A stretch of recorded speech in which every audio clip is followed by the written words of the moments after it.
All right, welcome to patch 13.11 of League of Legends, the game where everything changes, nothing stays the same, and everything you like will eventually be gone. I am joined by a new patch guest today. His name is Tyler, and why don't you tell us a little bit about yourself? Hey, so I'm Tyler. Basically I'm a good friend of Jason here, along with I know a little bit about Chris here, but I will also say this is that I've gotten into League over the last few years a lot more. I started like a decade ago, hated the game, got back into it 5 years later, and now I have an obsession that I can't stop with. So I'm here because it doesn't hurt to have somebody who's obsessed with this game thrown into the mix. And I figured, I have a few things to say, especially about this patch. As a little spoiler, I'm a bit of a rel connoisseur, and seeing all the rel changes made me excited. So here I am. And, as usual, my patch review duo partner, Jason. I'm glad you're here, Tyler, because I know nothing about Rel. Good to be here on 1311, or as I like to call it, the flimsy band-aid patch. All Because they right. are putting the flimsiest little band-aids onto the wreck that they made from 1310. All right, let's hop right into these changes, and unless you guys see something interesting, we'll start right at Akali. Sounds good? Sounds good. Okay, they've messed around with her numbers of her Q and her passive a million times. I'm not really sure where she should finally end up, but seeing as how she's so difficult to play, I don't really mind her getting this little tiny boost in the early game where she tends to struggle a bit. I definitely think she struggles a lot early game, especially when they changed her energy costs with Q to become really expensive until about 3 upgrades deep. I definitely think this makes her Q viable, because in the first few levels you can only cast it pretty much once every, I don't know, about 8 seconds due to energy costs. I definitely think she needed a little bit of a damage boost just to help her out, but any other touching, I think, I'd start screaming into the microphone and ranting about how broken Akali is, but I'm not going to do that because this is fine. Yeah, she's one of about 8 damage champs mid that can't use Rage Blade now. I think that, yeah, she's just been in a little bit of a weak spot for a long time now. And, well, these look like really minor touch-ups. I mean, given that she's going to be able to use 5-point strike a few times in each fight, even in some trades. These buffs are a little bit bigger than they look, and I think it's fine that she's getting them. We really haven't seen too much Akali in the last year or two anywhere on the Rift. Very astute breakdown with the cooldown versus energy costs there, Tyler. Okay, next up we got Amumu, who did receive a pretty significant buff on this ability that's remained largely at a fixed value for about 12 years, and now they're bringing down the base damage on it to 7 after the shred got up to like 2% per half second. Uh, I don't think I like this. I think he deserves having the little thing that he does when he goes like full tank and stuff. So I think this is a fine change. I don't think it's going to completely destroy a Mumu, but I do definitely foresee a bit of a change. I definitely can imagine that, especially from 10 to 7, that's a pretty steep dive when you get down to it, considering how often it procs. But I don't think it's gonna kill him. Like, I definitely think if they change his Q around or messed with his ult, like anything CC wise in his kit, he would be destroyed. But nowadays, he seems like he's kind of settled into the tank category a lot more so than he used to, where he started to build mage a little bit a while back. But Uh-huh. if this happened during his big AP era, I'd be a little more scared. But we're not in that era anymore. He's mostly tank, so I'm not stressing it. Yeah, and if I'm not mistaken, it was 8 for a long time, 8 days damage per tick, and then when they finally started giving him a lot of buffs, one of the things he got was that 1 to 10. Um, this is pretty big, and what's weird about it is this really seems to be targeting jungle Amumu. So it's almost like they want to keep seeing him in roles like support, where the CC is a lot more important. But the base damage for something like the Despair is a lot of what he's using against the jungle camps. Granted, he's also using his E a lot against the jungle camps. Use that against the Raptors and it'll reach from 1 second flat. But it's just a little bit weird that this is where they decided to hit him rather than the damage or even the stun duration on his Q. I don't think this is going to push him out of meta at all, really, particularly in the support role. The fact that they gave him the double charge, and I think this was one of our first patches, Chrissy, where they gave it to him about a year and a half ago. Yeah, sounds about right. The fact that they gave him, the double, the ability to store two charges of his Q, the bandage toss, really matters more than almost any type of damage that he can do. That's So, where I was probably- actually headed. I was actually headed in that direction too, because I really foresee him as a very heavy CC tank nowadays, more so than I see him as a damage dealer in the fight. As I said, if they don't touch his Q or his R, he's kind of he's going to stay pretty static, I think, personally. I think he's a good You were duelist disagreeing, Chrissy? later. I think he's a good duelist later on in the game. Also, since this is base Yeah, but- damage per tick, you could also look at this as like from 20 to 14, which makes it sound a bit more impactful than it is. Per second, yeah. No, I think as far as his damage output, this is definitely impactful. I still think really, as long as he has the ability to store the 2 stuns on his Q plus another stun on his R, he's never going to be in the meta. I thought it was a cool change that they gave him, but as we've seen, he's gotten a lot more changes since, and I think that's because it put him in a really tough position to balance. Alright, next up we have Aphelios. And I'm not really a fan of this nerf. My personal opinion is this champion has kind of fallen off a mountain ever since like the 3 months of nerfs he got right upon his release, where they nerfed kind of the interactions with all of his weapons plus his ultimate, especially Infernum, as the synergy was really strong. And I don't think he ever really recovered from a lot of those nerf interactions, so him just losing his like free stats when he levels up because he doesn't traditionally put points into levels, I think is kind of unwarranted. I feel like he's pretty weak right now in the meta, as he's not really as great as the rest of the hyper carries later on, and he has a pretty weak laning phase like most of the hyper carries do.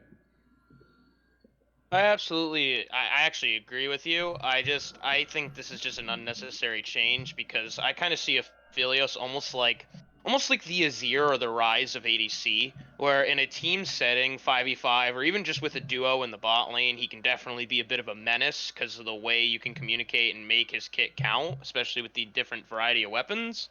But I don't think this is the way to fix him in that way. I think this is just dropping unnecessary amounts of damage that is just gonna hurt him across the board more so than it's gonna fix the people who are really good at him. I think this is just an unnecessary change and just Riot pulling it out of nowhere, out of a hat. This is such a weird way to nerf him. It's such a weird way to nerf him. Half a point of bonus attack damage for your first point in this ability, and 3 points at level 6. Like 5, 10, 15, nice even numbers. You can immediately see, okay, I'm doing 15 more bonus attack damage, and kind of have a sense in your mind of what that does. 13.5, no. I bet it had something to do with the breakpoints where he's allowed to last hit casters, melees, and canyons under tower. I'd be willing to bet that. I can agree with that synopsis. But doesn't it also depend on how many points you put into this? Like you're not forced to put in points at any given order. You have a choice between flat AD, which is this, lethality, or attack speed. Right. So I don't think they'd be able to figure out like what level you're going to be able to solo a minion after 1 or 2 shots under the tower. I'm pretty sure you can refuse to pump into any of the other 2 if you want to just pump into the 1. Yeah, you could. I don't see why they didn't just take away 2 AD from him if he was a little bit too strong. Just take away 2 AD, be done with it. What were you going to say, Tyler? Oh no, I think you guys perfectly nailed it. I think Jason just completely nailed it. There's no reason to do this half point nonsense. I really just think either flat numbers is the way to go, or they should have explained it better, because when I actually read the in-depth patch notes from Riot, they didn't explain it at all. It just kind of seemed almost passed over again, which I don't really appreciate. I think if they're going to make changes like this on such a micro level and where they're getting into half points, they need to explain why they're doing it. Oh, Tyler. That's a cardinal sin on this show. We don't read the league explanations before we do these. Listen. I know, and I know. I've watched, I know. But I had to see this one because this is just outrageous to me. And I need to see... He probably read it before he knew he was coming on the show. No. That's not true. I don't do that.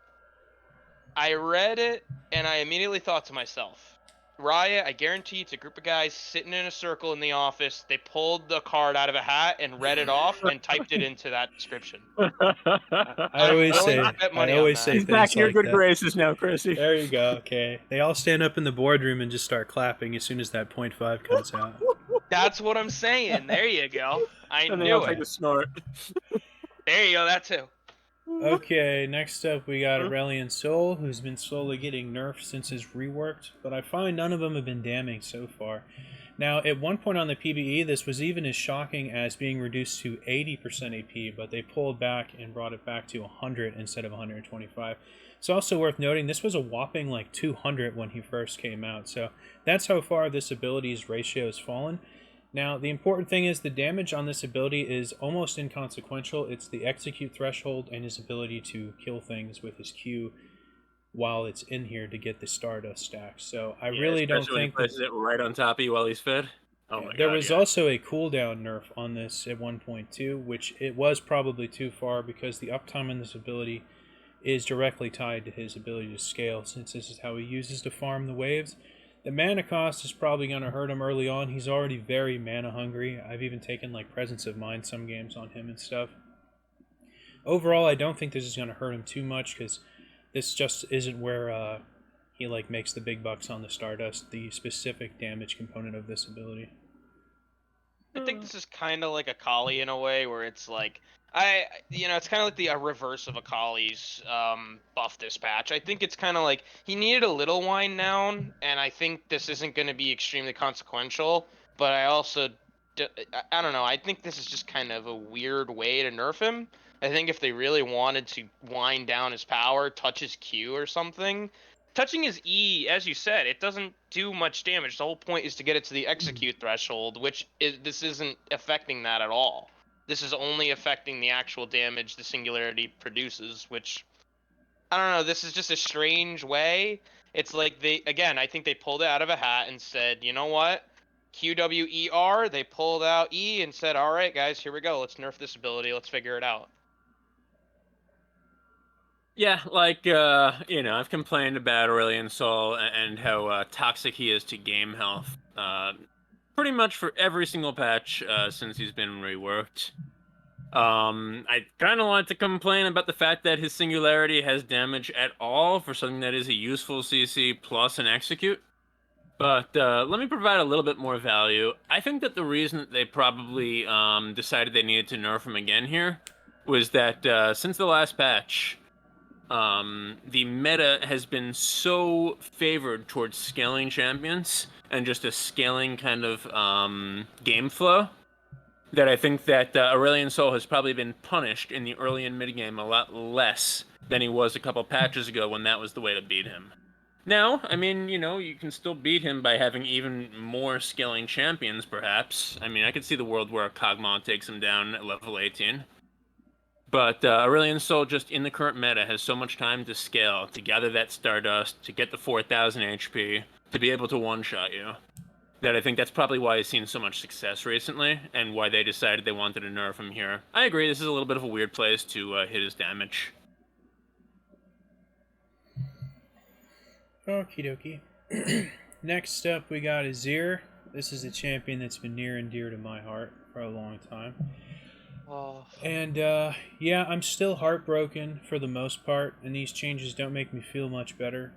About a few weeks ago, a couple months ago, he lost the entire attack speed steroid on his W. I don't think he's really been the same since. They basically cut his DPS in half because it was like 75 to like 150% attack speed that he could get from his W. What Mhm. I would have liked to have seen if they wanted to bring him back from like the depths would have been a just flat cooldown reduction at max level on his Q, so he can reposition his soldiers more often, or an increase on range on his summon on his W, or how far his Q can go. If he received one or both of those, I could start looking past the attack speed buff, but for now, all we have is the meaningless buffs they gave to his passive over and over, which doesn't really feel very well, and this doesn't feel very well to me either, because this only reverts the AP ratio back to 60%, which is what it did sit at for many years, and an extra 25 range just isn't doing it for me. Oh, who is Azir? Azir is so dear to me. I love him. I mentioned him earlier because I love this champion. He's probably in my top 3 mid laners. And to say this is just disappointing. This just makes me want to cry because you take away his attack speed, you take away his damage, you take away everything from the champion, and then you slowly inch him up. I think that's just the wrong thing to do. Because it seems like Riot's confused between wanting to be a DPS mage and being a burst mage. Because by taking away the attack speed, you'd imagine they want to be more bursty, but they don't really seem to be giving him enough burst. So he seems stuck, trapped between DPS and burst, and an AP ratio increase of 5% on the soldier attacks and a 2-second cooldown reduction on his Q. This isn't gonna do anything. This is just maybe that one guy in bronze elo might feel this, but in any meaningful sense, this is gonna do nothing. This is worthless to him, and it makes me want to cry. I guarantee you, no one in bronze can tell the difference between 55 and 60% AP. I never Um, said they would realize it. I just said they might feel it. They might not know all what right. it means, but they might feel it. Yeah, I agree with you guys. They really did take away a lot from him in his recent like mini rework. He has those nice sun discs now, I guess. I have not felt threatened by an enemy Azir since that patch. I have not felt good about having an Azir on my team since that patch. And while it's nice to see him get buffs, this will not be enough. I agree with you guys. Yep, I'm very sad. Okay, next step. This isn't a full rework like some of the ones we've done in the past, so we'll just cover it as we go. But Okay. without further ado, we have the Glorious Ivern rework, which I'm more impressed now with than I was when I first saw this a few weeks ago when they first had it on the PvE. But I'm still very disappointed that they didn't really take any big risks and like give him something truly impressive that he didn't already have. The best we can say about this is this is kind of the path that Bard took, where he was garbage when he first came out. He received 1,000,001 nerfs, and now people can respect Bard as if he's like, you know, at least a decent support. This is so many small buffs on this champion that it does feel nice. I'm just, like I said before, I'm just really disappointed they didn't take any risks with giving him something new and really strong and cool that he didn't have before. We'll go Yeah, through I the mean, abilities, but Tyler, why don't you say your thoughts, and then Jason, then we'll go through them. You just read my mind. I really think they didn't give him something that's just a banger effect. Like, I Mhm. think if you're going to take away something that's. Whenever I think of Ivern, I really thought about the buff granting effect. I really did think of him. That was a core part of his kit. Whether people agree with me or not is to be seen, but I really think that taking that away, something that I'm so familiar with of the champion, and not pushing something bigger to replace it, but rather just enhancing his current abilities, is just disappointing. I really think they need to figure something out, because it's almost like getting rid of Azir soldiers and not putting something else in there. It yeah. feels like his soul was ripped away and we just spit in his mouth a little bit and called it a day. Be hard to use It's your Q and E disappointing. with that. Exactly my point. Ivern's Yeah, about as useful as it is here without his soldiers. yeah. Ivern was two things. He was buff share, which is now every champ will be in the game, and he was, I don't have to actually worry about, managing aggro on the jungle camps. I guess he's still that. There's so many different places they could have given him something really spicy, like they did with Asol, like they did with even like Talia, when they gave her a mini rework seasons back. They could have done some really cool stuff with Daisy. I would have personally loved it if Daisy was his passive and all of his skills interacted with her somehow. They could have done something really cool with the brushes, made some type of I have a feeling they were trying to come up with some type of like mind games or vision denial strategy and probably weren't able to come up with anything. Because I mean his current brushes really haven't been used for anything useful. There were just a lot of different ways we could have gone here, and yeah, what's here is kind of boring. I also have my doubts over whether all these little buffs are even going to compensate for the fact that he's no longer the only one that can share buffs with his team. I want to continue Uh, on that thought with Daisy. Uh-huh. There's a champion in the game Smite. I've played Smite a few times. There's a champion called Scotty. And her whole thing is that she has like this ice wolf that follows her around, and most of her abilities intertwine with this ice wolf creature that follows her. And that's her whole passive, is basically having a pet that follows you around, and your abilities and yourself intertwine with the pet. I think that would have been fascinating with Daisy. I didn't think Well, about that until this moment, but that'd be awesome. let me stop you there. Let's get down to the Daisy talk when we get down to Daisy. Alright. Okay. I'm just amazed that there's somebody named Scotty that's a girl. Fair But enough. I am of the opinion that they should have shifted a lot more power into Daisy. Okay, Mhm. first let's start with this passive, and like Jason hinted at, and I can't believe they would break this kind of theme for Ivern, because this is kind of the one of things they don't do. They try to maintain a champion's kind of like theme, and they did remove his ability to share the buffs with people, and we'll find out later they simply let every champion in the game do it once their little helper monster jungle thing maxes out. And I feel like that's kind of a cardinal sin in terms of Riot game design, and that's one thing they usually don't do. Another thing, Tyler was talking about the thing that makes Ivern Ivern. I think the thing that makes Ivern the most Ivern is how he does not combat the camps. He just like primes them up and frees them. Another thing I would have liked to have seen them done is push heavier into that. I think his thing should probably be that he has like the fastest clear, logically, because he doesn't combat the monster camps. And I'm disappointed that they didn't make any effort to do that. In fact, they were ever even thinking of making him have to sacrifice more life and mana just to free the camps, i.e., Oh, yeah, they farm get them. rid of that at least. So that was extra foolish. I feel like he's obviously not a fighter type. He's like a support type, basically. So I feel like making him very gank heavy and clearing the camps much, much faster would have actually been his shtick. It could have been something that you could actually respect. Yeah, I actually have nothing to say. Just go straight to Jason. Honestly, I just agree with everything. Yeah, I mean, to lose his identity like that sucks, and that is something that you were saying that that's something that Riot doesn't do much.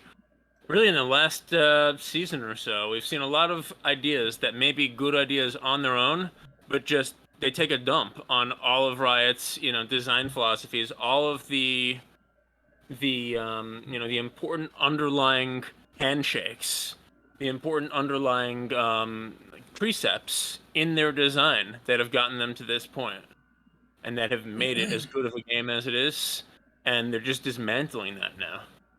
It's so sad for me to see. I saw even the last patch, and it was like, somebody needs to be fired for this. And then I found out that Freak was the one who made those changes. I don't want Freak fired. He's awesome. Is he But damn, actually? get him off the balance team. Does he actually What? have say in the balance of the game? Yeah, he's on the balance team now. I had heard and I looked it up right before the video to confirm, and it looks like he was the one who did a lot of last patch's changes. Huh. Well, at least he's played a long time. Yeah. Okay, next up we got Q. This is the Dark Light Binding-esque effect. Now, this did receive a lot of quality of life changes. There's a lot of good things in this update, but like we were saying earlier, just nothing that jumps out at you is like, whoa, that's something new that you can respect now. Now, basically, instead, he has two options now, where a recast will just have him hump the enemy's model, whereas before he could still select it and return to his attack range, which has slowly gotten higher over time since he used to be melee. There's a lot of good things here. It doesn't say specifically, but I'm assuming his allies can still do the right click and go to their own attack range. Yeah. It doesn't Yeah, say yeah. that here, though. So this is good. Right, This but is that hasn't definitely changed. having the cooldown be partially refunded by hitting stomach. That's definitely going to be. My theory is he's actually going to be a better support than a jungler after these changes. What do you think, Tyler? I absolutely think that this is going to be really healthy for him. I think it's a step in the right direction. It's something that I think is actually going to be meaningful, because the reason why they increased it by 50 units was, it actually, I tested this myself, was I wanted to see the range between the camps, and from what I understand, that 50 unit increase can allow him to pretty much go to any camp in the jungle from camp to camp. He doesn't need to really walk far from the camp he's doing. He can just hop right over walls from a pretty good distance now. And this 50 units really makes it possible to do that. I think jungle pathing was a little strange, but now it feels more fluid. Again, I'm not an Ivern one trick or anything, but I think it's going to be really healthy for his jungle. Let me interrupt you there, though. But if he queues the minions, he enters combat with them, and he can't cast his passive while in combat, correct? I believe so, correct. So that would be kind of counterintuitive, wouldn't it? You don't need to queue to the minions. What I'm referring to is, like, let's just say you're at a blue buff on red side of the map. You can queue to Gromp and from Gromp to Wolves very fluidly. Oh, so this is You don't- just for, like, maneuverability, not for clearing speed, is what you're saying? Yeah, this is more for, like, it gives him the extra ability to hop over a wall easier from a longer distance. I guess if you could say clear speed might be affected by, like, 2 to 3 seconds a camp at most, but... Right, because if you You know, hit the Gromp on the way, you're not going to be able to clear it. But you're talking about for like escapes. Yeah, I definitely think this will help him, you know, against like a Xin Zhao or something that's gonna fight Uh-huh. him and he needs to get out early. This will help him. That's interesting. Now, Chrissy, you were saying that you like the cooldown refund if you hit a small monster, or I guess even a large monster that's not Baron or Dragon. No, this would apply to champions, too, it says. Oh, does it? Mine just says anything. hitting a non-epic monster reduces its cooldown by 50. I just assume that meant anything that's not a non-epic monster.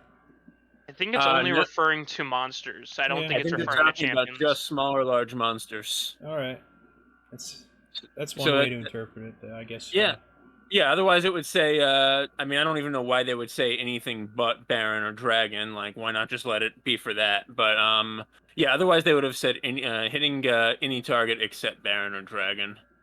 I think they were only referring to monsters here, and so I Yeah. don't really understand why, unless maybe it's like Tyler was saying, for maneuverability to gank a lane or to escape someone. The idea is if you're using it that way and you're not even trying to, you know, to free that camp, now you'll be able to use your bind for a gank or for more self-protection, you know, 4 or 5 seconds later. That's interesting. It's longer than Blast Cone, so I guess it opens up a lot of the possibilities. Yeah, The that's kind of cool. situation that came into my head was, imagine you're in jungle as Ivern and a Lee Sin's coming in your jungle, or a Shaco. Actually, a Shaco's the perfect example. Shaco's coming in your jungle. You Mhm. walk over to red buff, Shaco ambushes you, and you jump over wall. That 50% is going to help, because when you get over that wall and Shaco can just queue behind you and just follow you over it, that Yeah, means you can cast Q again. You can still get out safely, because then you could still root him and leave. exactly. You're not going to be forced into a situation of stun or exit. I think that really helps. You can do both. Yeah, that should help us counter his invade of the enemy jungle. His counter jungling. Alright, let's move on to the Goofy ability, where he makes the brushes. And this actually kind of further feeds into my support argument, because I feel like this will make him more support friendly than jungle heavy. Now his allies can get the bonus magic damage on hit. Now it is pathetic, but Doom build. this isn't just some simple buff that like Lulu or Nami gives. This thing lasts a hell of a long time, so this is probably much more powerful than it looks. And they even had the wherewithal to make it linger while you leave the bush, so it makes it easier for players to maneuver around when they have and don't have the buff on attack. And yeah, they didn't really touch it up that much. Just has more range, I'm pretty happy with it for a silly ability. I'm gonna be honest. This ability is beautiful in terms of what they've done to it. I'm kind of gonna go above and beyond here. I think this is fantastic. I think that reducing it to flat 20 seconds is gonna just boost this guy's support potential through the roof. Because now it's no longer, oh, I used my bush, now I gotta wait 40 seconds to, plant it. Because who's maxing W first? But the other thing is that, as I'm gonna say it before Jason does, the Doom build. The Doom builds are gonna return for Ivern, and I'm all the way with the support Ivern Doom build of just giving this man Ardent Sensor, give him everything to buff on hit, make this man a nightmare late game where a Kog'Maw is gonna do 1,000 damage in auto. This is just gonna make that whole thing even more common. No matter what anyone says, this is going to be a glorious thing, and I hope to see Ivern in bot lane more. I hope to see it. Yeah, this is I think this is proof of maybe not proof, suggestion of my theory that they tried to come up with something cool for mind games, for vision with the brush, and just couldn't come up with anything. They're like, let's just have it do more damage for the ADC that walks out of the bush. This is so weird to me. It's basically, you might as well just have him have a buff for an ally that he heals or shields that does 5 to 15 plus 10% of his AP in magic damage. Now Ivern actually has pretty good AP ratios. It was always surprising to me that we didn't see more AP Ivern. And maybe this will push him towards that a little bit, especially if he's going support. But if you're just taking this, if you're maxing this third, which you probably should, in all Ivern builds, and if you're not going AP, this is a mere 5 extra bonus magic damage on hit for whoever walks out of the bush. Just one more thing. Okay. One more thing I wanted to know. Just one more thing. I'm sorry. Just so you know, it's not 5 damage for him. It's for his allies it's giving him. They're not giving himself a direct AP on hit buff. It's currently the same. They're just reducing the cooldown and giving his allies the chance to have that damage carry over. Just keep that in mind if you said, like you said, you wanted him to have AP builds or had that idea. This doesn't really impact that. It just affects allies. Yeah, I just meant it gives his allies more bonus damage if he has AP. Are you saying he doesn't get the bonus damage too? He has his own. He has his own value of how much damage he gets. He gets a lot more, but this effect that's on screen right here, this is just for allies. This is the number for allies. The number for himself has not been adjusted or changed. Right. Yep, he always got bonus damage while he was in the bush. Okay, honorable mentions. Chrissy coined the Doom build term. Next up, we got his E. And this is my biggest argument for why I think he'll be a good support, because at one point they were going to give him this awesome effect but reduce the numbers on this ability, and they decided to not make that counterintuitive change.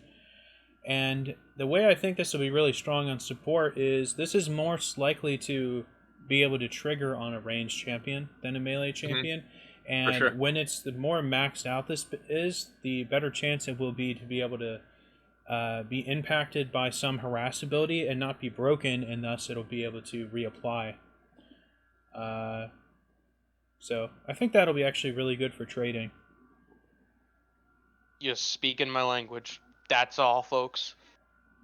Yeah, I'm having a hard time figuring out how useful this is going to be, because remember that if you use this on your ADC, and even if they're doing nothing but running away, if there is an enemy tank or fighter on them, including, let's say, a Nautilus or a Leona or something bot lane, the Trigger Seed will proc. It'll do the damage to that tank, and you will not get the second application here.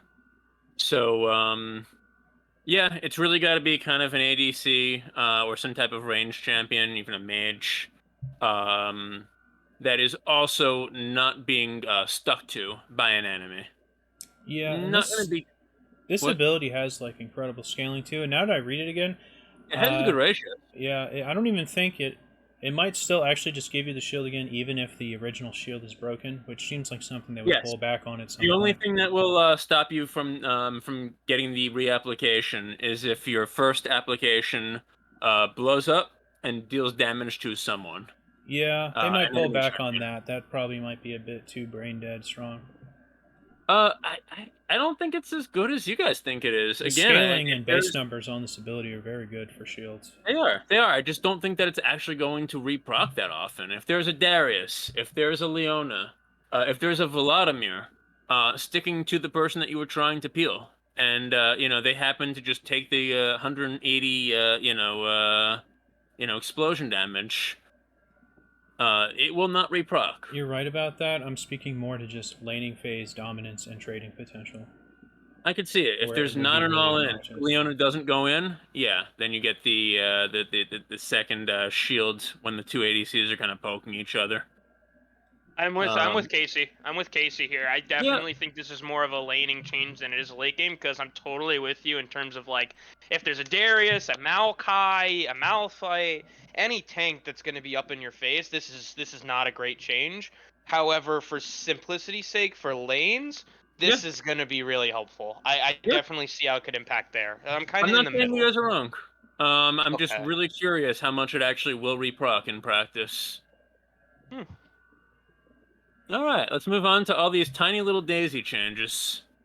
Yeah, I don't really have much to say about all these tiny changes. I just want to talk about how much better Daisy could have been. I think they could have shifted so much power Preach it. into Daisy without even losing any of the buffs that he got on the rest of his crap. I would have liked to have seen some way for her to like either scale off of how many camps he frees that continually makes Daisy stronger somehow, or just make her like just Very cool. such a obnoxious CC fat slob esque Leona type to where she would have been just way more disruptive to make up for the fact that he's like a support and not a fighter type.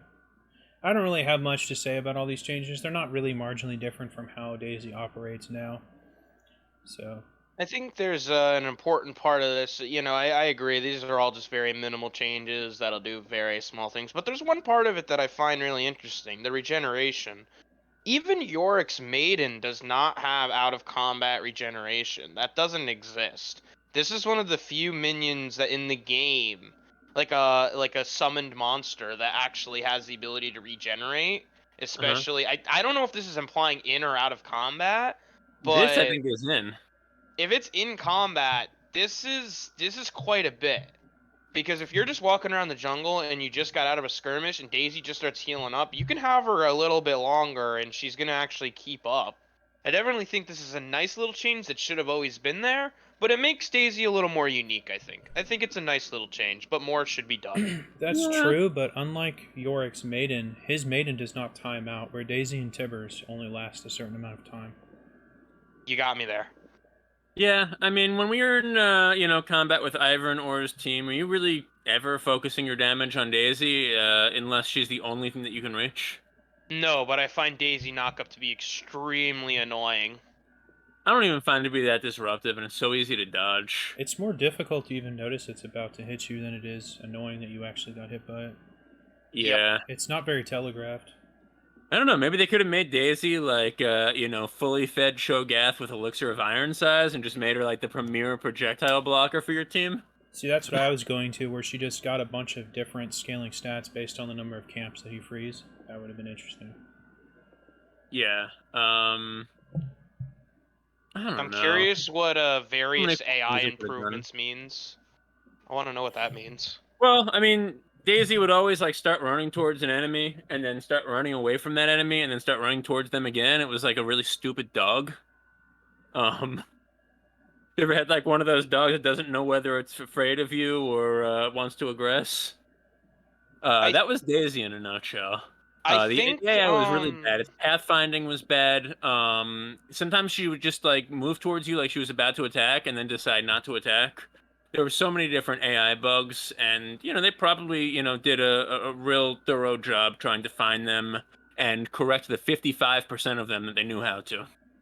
the only thing that I notice is whenever I've played Ivern, it's like I have to fight Daisy not to go attack something. Which is weird because Tibbers listens just fine. Tibbers' AI is actually pretty intelligent, but I don't know why they made Daisy really stupid. I don't really understand why they couldn't just code it similarly.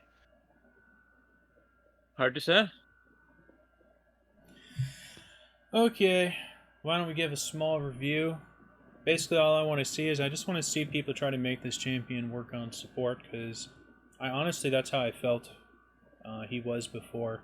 And now I feel like they've made so many decent changes to make him much better on support than jungle, so that's my take on this. And I don't think 2-point health regen per second is going to be very noticeable.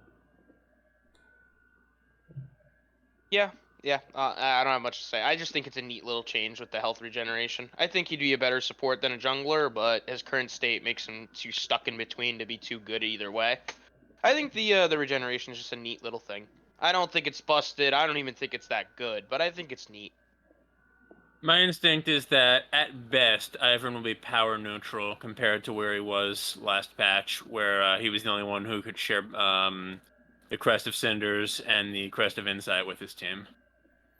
Yeah, I wouldn't mind having him on support with these changes, but I still would not want him as my jungler ever. I still think he's insanely weak to like counter jungling. He's just What would you very- want him to build this support? Doom build, general utility, AP, tank? I'd want him to get the most out of his E's, to just have him go like full AP or something.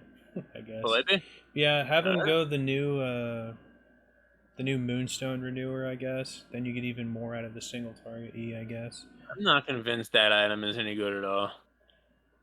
What, Echoes? The Moonstone. Oh, you Well- mean the actual Moonstone? Oh. Yeah, One we'll talk about more emphasizes later. more damage, and one just emphasizes more healing and shielding. So it's a Right. choice. I forgot, my bad. Alright. Okay, next up, Jinx lost like 6% attack speed, and then after that we got Callista.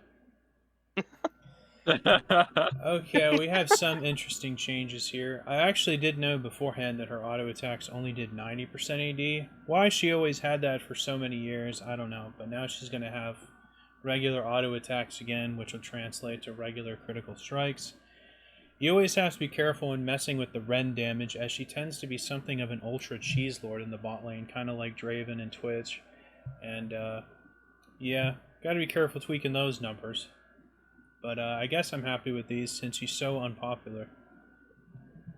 I used to really love Callista whenever I used to, like, on occasion play ADC. I used to really love her, but she just became so bad.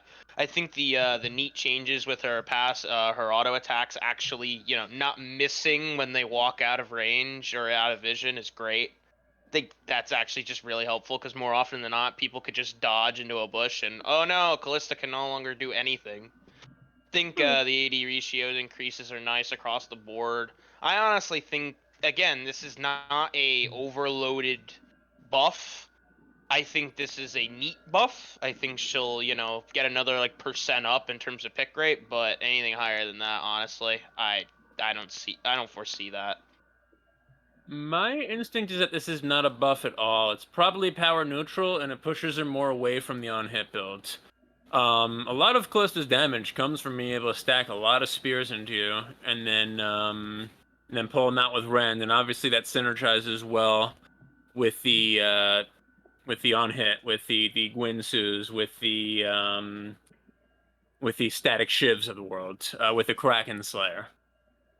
So while she got a lot of kind of AD ratio buffs, this is just encouraging her to build more AD and less attack speed or on-hit type of items. Because she's doing considerably less damage with by stacking many spears in you with the Ren now. I I'm think sure that- they took the base damage down, but they upped the ratio, which I think will count for way more over time than the base damage went down They by. up the ratio a little bit. I mean, you're getting like 2 to 5% more AD. I Yeah. think it's just gonna be overall helpful. I don't, as I said, I think maybe I think you're honestly more on the dot with it. I think it's more power neutral than it is strong. Like, Mhm. I think this is more of a mid to late game buff than this is like a level 1 through 6 early game buff. Because Yeah. level 1 through 6, she's still pretty much the same. If you go like Hail of Blades on her, you go for quick trades, you dodge out, that's it. But I think this is going to be more like mid to late game when you're against, a lot of CC heavy targets or a lot of people who could kill you like that. And I remember back in the day when Ashe, even now, where she used to be really, really attack speed heavy, and Uh-huh. tanks could just walk up to her and she can't do anything because she just didn't do damage. This actually encourages Callista to survive fights, not it and die for one kill because she's high attack speed, no damage. What I would have liked to have seen is a bit of like a rework on her passive. I'm not saying to get rid of like the old hoppy shit. I just think that it feels very buggy, and with how old League of Legends is now, I think they could clean it up and make it feel way more responsive and clean. I feel like it feels very janky, especially if you're used to playing any other AD carry, even like Draven.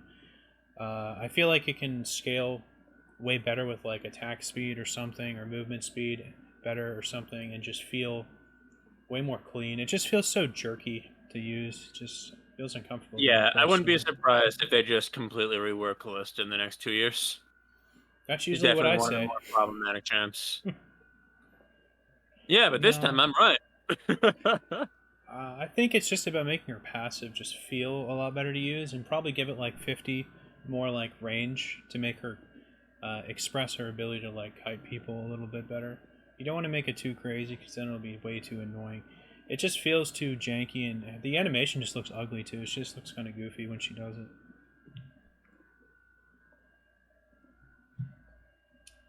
Got any thoughts on that? No.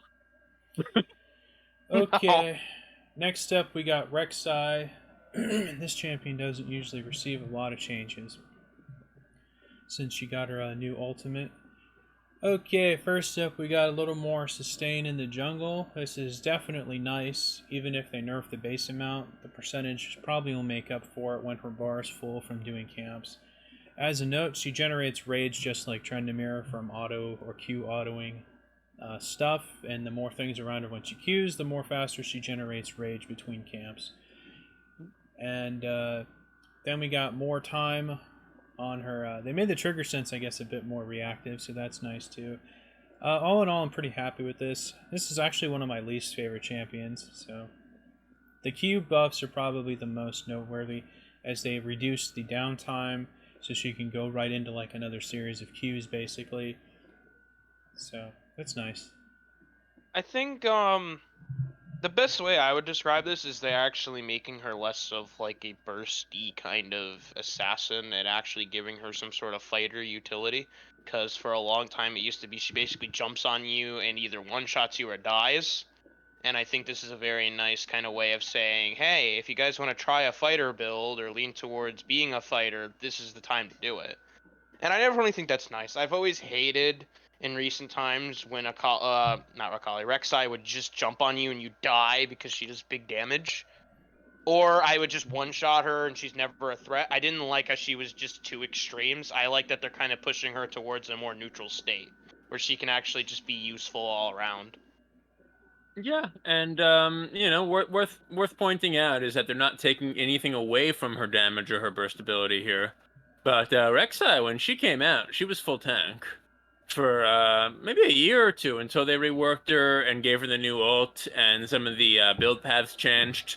And then yeah, for the last few years, she's been I don't want to say a glass cannon, but definitely an assassin type of jungler.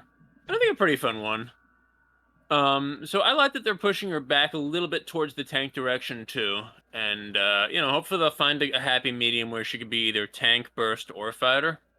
Um, I'm interested in what you guys think, but I think the biggest change here might be the new effect on her passive. I believe that is right, Fury of the Xerxes. Actually, that's Um, probably not going to be as strong as you think. That's uh-huh. really only going to help her in the jungle, because when she's fighting with champions, she expends her rage to do true damage on her E, so it won't ever really be up to give her the heal when she's burrowing around to spend She the expends rage on that her heal. She expends that before she gets to a full rage bar. Well, if she uses the E when it's Uh-huh. not full, it just does physical damage. But if she uses her E when it's at full, her E does true damage. So she's probably always going to take that rather than fight champions and then burrow to heal off of what's left of her rage bar. Oh, because she'll lose the rage bar if she burrows while she has the full rage bar. Okay, yeah, that's a really good point. With that said, 12% of maximum health, if she has a few thousand health, is not insignificant. So maybe she could use that after she exits a fight, and there's maybe a few champions left on the map.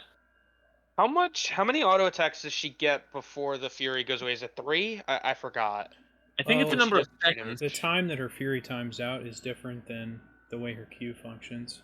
She Okay, just gets so Fury based on the number of things she hits while she's doing her unique Q auto attack.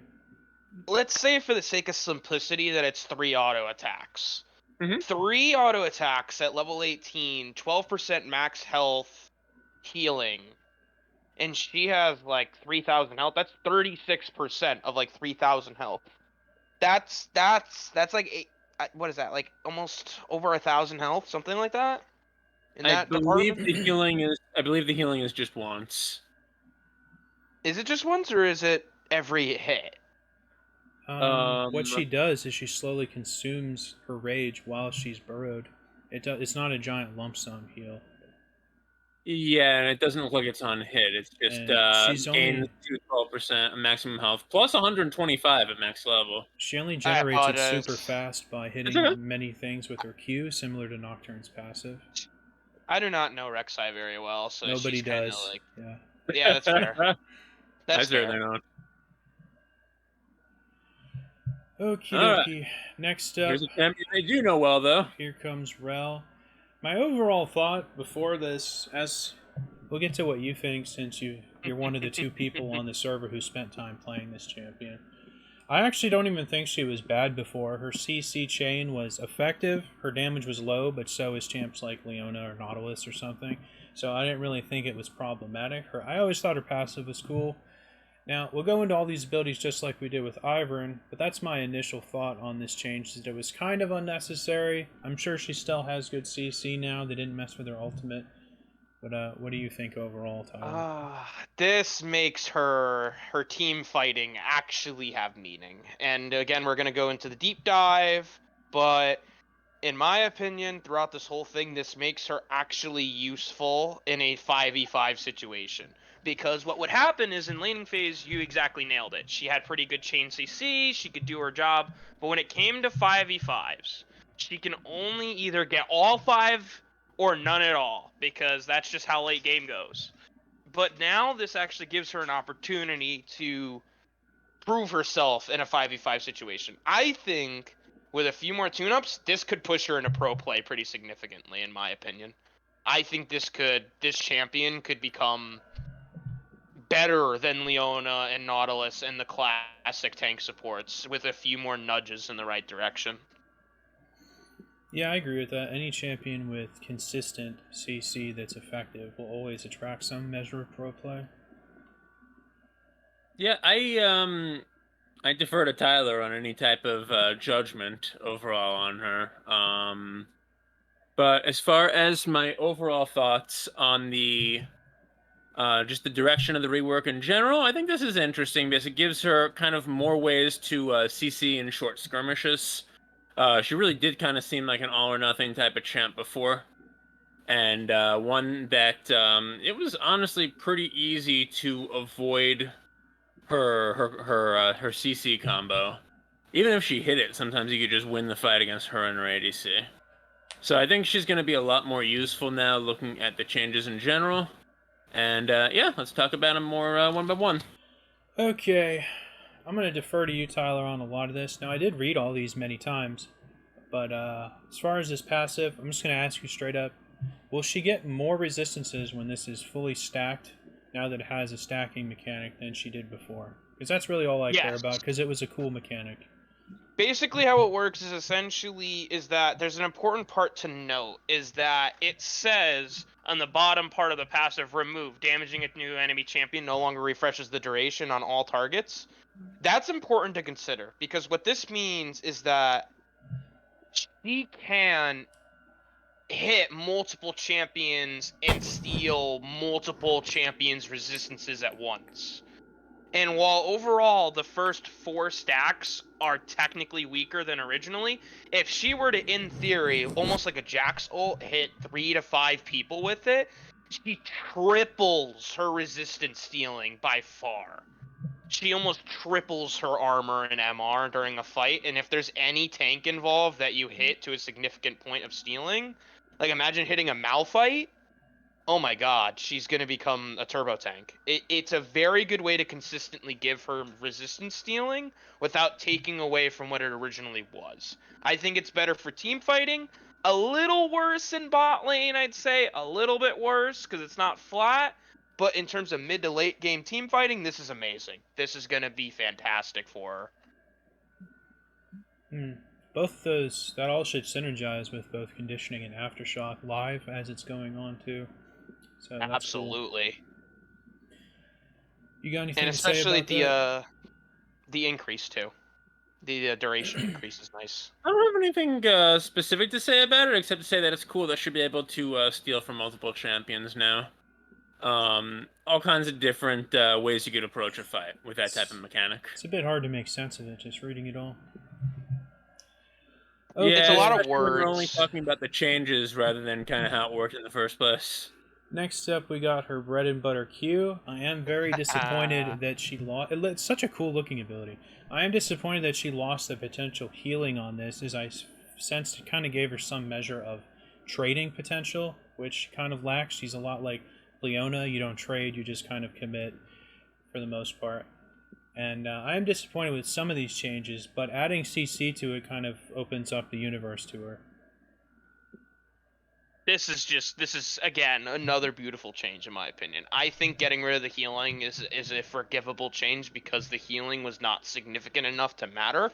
If they buffed the healing prior to this patch and it was more critical, I think it would have been more helpful. 4% of missing health per champion hit, you typically only hit 1 to 2 champions. And missing health healing is not a great thing, really. It's more max health that actually is more strong. But as I was saying, this change is great. I think having a stun effect allows her to cancel a lot of channels in this game. You know, a lot of champions like, say, Katarina. If she were to jump in and miss a Katarina, that Katarina just jumps in, ults, and there's nothing Rel can do about it. Not a thing. Now she has a way to stop channels. She has a way to stop that stuff. She has ways to keep people hammered down for another half a second, which is important. I think this is just like Leona.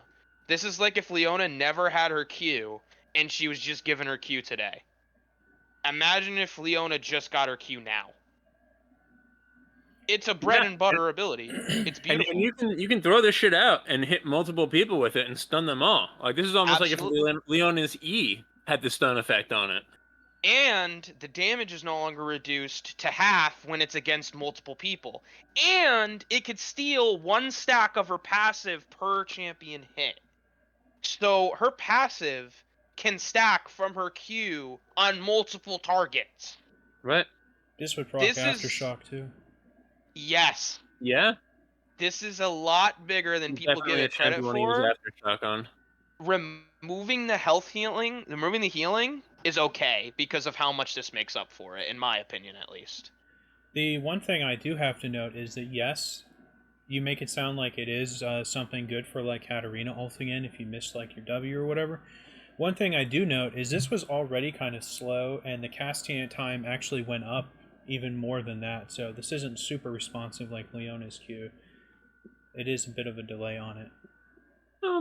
Yeah, that's true. Although Leona still has to get her auto attack off. Well, as far as like CCing people right next to you goes, this is like one of the slowest abilities probably in the game. As far as but she also lunges. Most abilities casting 0.25. So for this to take a full 0.5, that is significant. Her lunge, though, is something that people are forgetting about with this. Her lunging forward 100 units when casting this is pretty nice. Gets her closer to use her W follow-up. You can stun them and then immediately follow up with a W crash down easier. Instead of just having to basically rely on your crash down as you're engaged, you can use your Q as your like you can use your Q to engage and your W as follow-up instead of vice versa. Well said. Okay, now let's talk about the two halves for W. Tyler, how is this better? And how is it worse? Alright, I'm gonna be honest with you. Her crash down is just worse. It's worse, and it's just flat out, it is what it is. I understand why they had to do it, because she has so much more engage power, so they had to nerf her somewhere. I think she was a turbo tank when she was dismounted, and now this stops her from doing that. But given the resistant stealing effects and her ability to stun targets in combat, this is fine. This is fine to me. It sucks, but it's a sacrifice willing to make. But the mount up, I think the effects that it has while you're dismounted going into a mount up is interesting, because I think they're giving her the ability to basically keep engaging and keep going. It's similar to what they did with her passive. All this ties in with her passive and her basic stats. Is it actually allows her to stay in a fight and not essentially be a walking meat stick. You know, she's not a walking Slim Jim now. She's actually able to play the game, which is nice. I think this is her worst change, but it's not gonna break her, I think it's fine. I think it gives her more of a Leona feel and less of a Nautilus feel to it. She feels more fluid than static.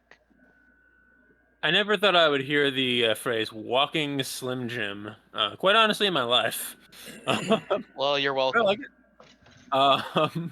Yeah, the only thing that you didn't mention was they also significantly increased the damage to monsters. Does 250% damage now, and that's gonna follow through to her mount up as well as her new E.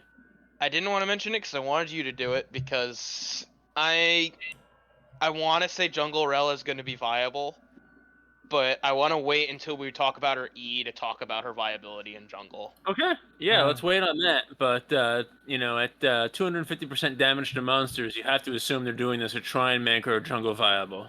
I don't think she has near enough base damage to have a decent clear. Not with how long the cooldown on her Q is now. And stuff like that. I mean, really, anybody can have a decent clear if they're tanky enough with a pet. Yeah, but if everyone can do it, then the best ones are the ones that do it faster. Right, but at least she can do it a little faster now with the 250% and all this CC. I can see her being a jungler. Also worth noting, this the engage portion of this ability lost 100 range. Now, I am aware that the Q gained 100 range to kind of supplementally make up for that. And this was already kind of a slow-ish CC ability, so I feel like that's really going to hurt her consistency to land the first part of this. Because it was already kind of a slow, awkward ability to begin with.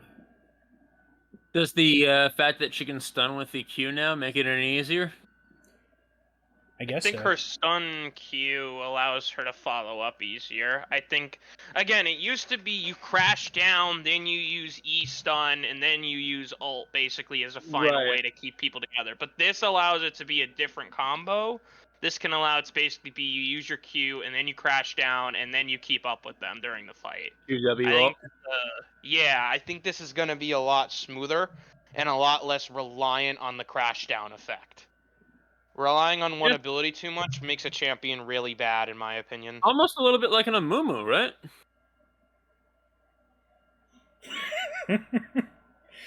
Yeah. Yeah. yeah, pretty much.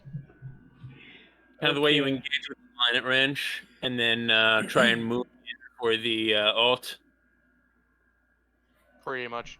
Okay, next up we have a brand new E. Like I said before, her ultimate remained untouched. It was the first ability in the game to have that kind of drag effect CC, similar to Aurelion Sol's E. And how is this one better? Alright, here we go. This is the fun one. This is the thing that's gonna make Rel really good now, in my opinion. This is it. Alright, getting bonus movement speed on Rel. Okay? Being able to have a passive that does that is really helpful because now it's similar to her former W passive kind of thing where it gave her movement speed just chilling, which is good. That's good. But the active is what I really want to take a look at because getting bonus movement speed that ramps up both yourself and the ally you're targeting is going to allow both her and that ally to really be able to commit to rundowns. All I'm seeing is this. Imagine you're playing with a Vayne, right? You E that Vayne up, and you just run at the enemy bot lane with everything you got. And on top of that, your next attack, whether it's a Q or an auto, is going to create an explosion that does percent max health damage, and it can do damage against monsters. This is proof to me that Rel Jungle's viable because think about it like this. Another example, you're in the jungle, you're clearing top side, you go to gank, your Darius top lane. You give that man a speed up, oh my god, it's over. This gives her clear speed with the 250% against monsters, because if you could just E an ally nearby really easily. And it allows her to gank really, really strongly.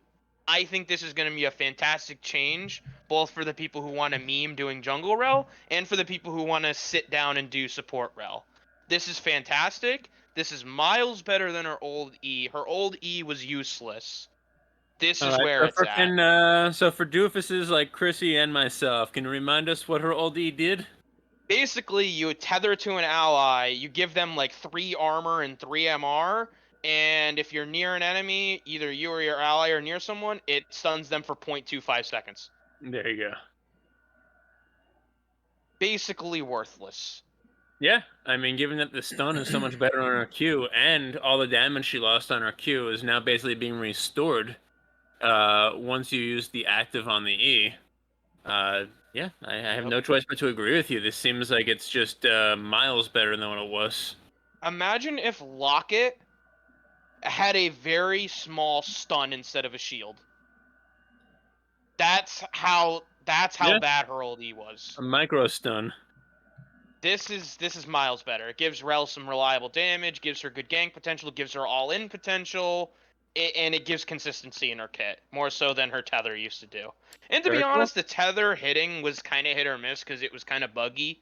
Sometimes it would land perfectly, other times you'd call BS and it wouldn't land, or it would land, it'd make no sense. It was strange. I had played Rel exactly once before, and I decided, no, she's not for me. I don't enjoy her. But what's some of these changes? I mean, I do like playing Leona, so, like, I'm going to give her another chance. Yeah, I played her a lot more than one time. She just wasn't very exciting. I've played her hundreds of times. And Hundreds. And I honestly think this is what she needed. She needed consistency, which she now has. She needed better engage, which she has. She needed more tankiness during team fighting, which she now does have. I think this is just perfect. I think the jungle rel is a bit of a meme. I'm not gonna lie to you, but for support rel reasoning, just to go off of that, this is fantastic. I can't wait to see what they do with her moving forward. Oh yeah, I don't think she's being pulled out of support. I just think she could be a feasible jungler too. And yeah, definitely the support rel should be very happy with what they did here. It's like the Morgana jungle and the Talon jungle meme for a little bit, where they turbo buffed Morgana's clear and Talon's clear. It's kind of like that. Well, Morgana was actually really, really good. She wasn't just a meme, and that's why they had to basically walk all of it back. Yep. I don't think she does any extra damage to monsters anymore. But if it is, it's like 5 or 10% more, whereas it used to be 150% more, or something weird like that on the W. And Talon jungle has no CC, so you know, yeah, meme territory. Well, you make a lot of good arguments. There seems to be enough combined movement speed and increased consistency with her rotation to where I'm definitely sold that it is better than the old rel. Yep. Yeah, I mean, good job to them on this one. Okay, next up we got Renekton, who always finds a way to eventually get more and more buffs as time has marched on. I guess he just seems weaker and weaker and weaker in the late game, which him and Pantheon, that's kind of always been the case with. So he just always ends up getting more buffs to his ultimate and more buffs to something else every year, it seems. I don't really disagree with it. He is first and foremost like a laning phase bully, so giving him buffs to this kind of stuff is probably warranted. We're gonna go into it in a little bit, but he usually goes Yumu's, Dustblade, he goes Lethality, he used to go Prowlers. You know, with those item changes, you know, nerfs, buffs, whatever way around it, he needed something to spice him up a little bit. But I think this is just, again, okay. This is just a niche change that is fine. It's not going to make him significantly better. It's not going to make him worse. He's just going to be a little better. A little better, but they don't want to overpush him, which I respect. They can always change more moving forward, which I think they will. I think they're going to buff him again in the next 3 patches. Mark my words. But I think this is okay. It's alright. Johnny, we miss you. Look at all these Renekton buffs you could be talking about right now. Yeah, these are small buffs. You know, base damage per tick up 15 at max level is pretty nice, because I think that's 30 per second for up to 10 seconds. So that's a significant damage buff on his ult if you're in it the whole time. Like you guys said, he usually goes more of a you know, lethality or burst type of build these days, and so you're probably not standing in his ult for 10 seconds. And yeah, he's just kind of a champ with one of the older kits. He shares some things with Nasus, but he doesn't scale like Nasus does. He shares some things with some of the, you know, kind of cheesier fighters, but, you know, has kind of a more of a fair gameplay pattern than the cheesy ones do. He's just been in a tough spot for years. Occasionally he's good, most of the time he's just a little underpowered. And, yeah, these nice buffs probably are not totally enough to solve the problem, but they are nice. I agree. Also, it's worth noting, a few months ago they actually gave his tick damage on his ultimate a scaling, whereas he didn't have that for like 10 years. Yeah, that's just kind of an artifact of really old design, right? Well, Nasus doesn't have one of those either. Yeah, His the What was that? Nasus, yeah. I'm gonna give everybody AP scaling now. His damage over time didn't used to scale with anything on his ultimate, but a few months ago they gave him like 10% AD or something. I think they're gonna just touch him up more. I honestly don't think they're gonna leave this alone. I think, and as I said, I think in the next 3 patches they're gonna do something again. Because we're gonna go down to the items in a little bit, but when we do, I want to refer back to Renekton. Yeah, and before we skip Silas, I just wanted to point this out because it's so funny. The bug that they fixed was that, oh no, this wasn't it. Oh yes, it was. The bug that they fixed was when you use the Project Silas skin. Talk about pay to win, right? Sometimes he would cause a giant wall to appear when he used certain ultimates. I've never seen this happen, but it sounds hilarious. I saw it on YouTube once, and it was really funny. It was that guy who explores all the bugs. I forgot his name. He explores all the bugs. Vendro? Yeah, I think he posted like a quick video about this. Oh, that's awesome. Was it like a Talia-sized wall? It was kind of weird. It's hard to explain. Yeah, I think you'll find a video online of it. Oh, man. It's weird to explain. It's kind of strange. That's just one of the funniest bugs I've ever seen. Oh, Okay. Twisted Fate. Next up, we got Twisted Fate, and he has gotten a lot of buffs over the last few years, because I would always make fun of this champion as one of like the weakest underpowered champions in the game, but a slew of nerfs to his W scalings have actually made his damage somewhat respectable. He still probably doesn't have the clear necessary to like utilize his kit as well as you should, but this is more uptime on the mini game, which is definitely going to be useful for him, since the stun on his gold card goes up to like 2.5 seconds or something crazy. 3 seconds. I think this is useful. I actually play a little bit of Twisted Fate. I think this is going to be useful for deciding between what his maxing is, because there's a lot of debate on what to max, and while there is a general consensus now to max Q, some people say max Q for more like kind of consistent damage to just keep tossing out cards. Other people say max W because it's more bursty and allows more stun up time. Some people say max E to allow a good attack speed going on, so his empowered autos are stronger. It's a lot of debate, but I think this is definitely going to help picking Q or E, because for a long time the cooldown reduction maxing out his W was a big argument for it. But I think now that it's no longer reducing cooldown with levels, I think you could reliably upgrade Q or E, more leaning towards Q, and you'll be just fine. I think you could just do more damage with Q now, which gives him an opportunity to be a little more bursty and more consistent, more so than his W max did, where you more needed to max W, and now you don't need to do that anymore. Yeah, I think they still. I mean, I personally do enjoy the QMax, but I think just the fact that the stun duration scales from 1 to 2 seconds with level means that you're probably going to be maxing W first anyway. Even though the cooldown is now constant at 6. This is a pretty big buff, however. If you consider that the stun is 2 seconds, and the cooldown is going to be 6 seconds before ability haste. If you can get 60, 70, 80 ability haste on this guy, you're going to be able to stun them every 3.5 seconds if you can pull the gold card quickly. Well, if you Uh, remember, the other day when we were playing in that game, the 1v1 where I was playing Latimer, if you remember, I hit like 110 ability haste. You know, Yeah. and that was a Oh, build it's Twisted very Fate easy could if you want to go. go ability haste. Twisted Fate is not usually one that goes that high on haste, but yeah, it's absolutely possible in this game to go well over 100 ability haste if you're focused on it. Yeah, he I needs I the think Um, pen. this is good. He needs the pen to do the damage because he just doesn't Yeah, do enough damage early, mid, or late game. He's all yeah. about the roam, so you feel like he's forced to max Q for the foreseeable future because if you ain't pushing, you ain't roaming, and that's like his whole shtick since he's not really favored in any matchup. Thank you.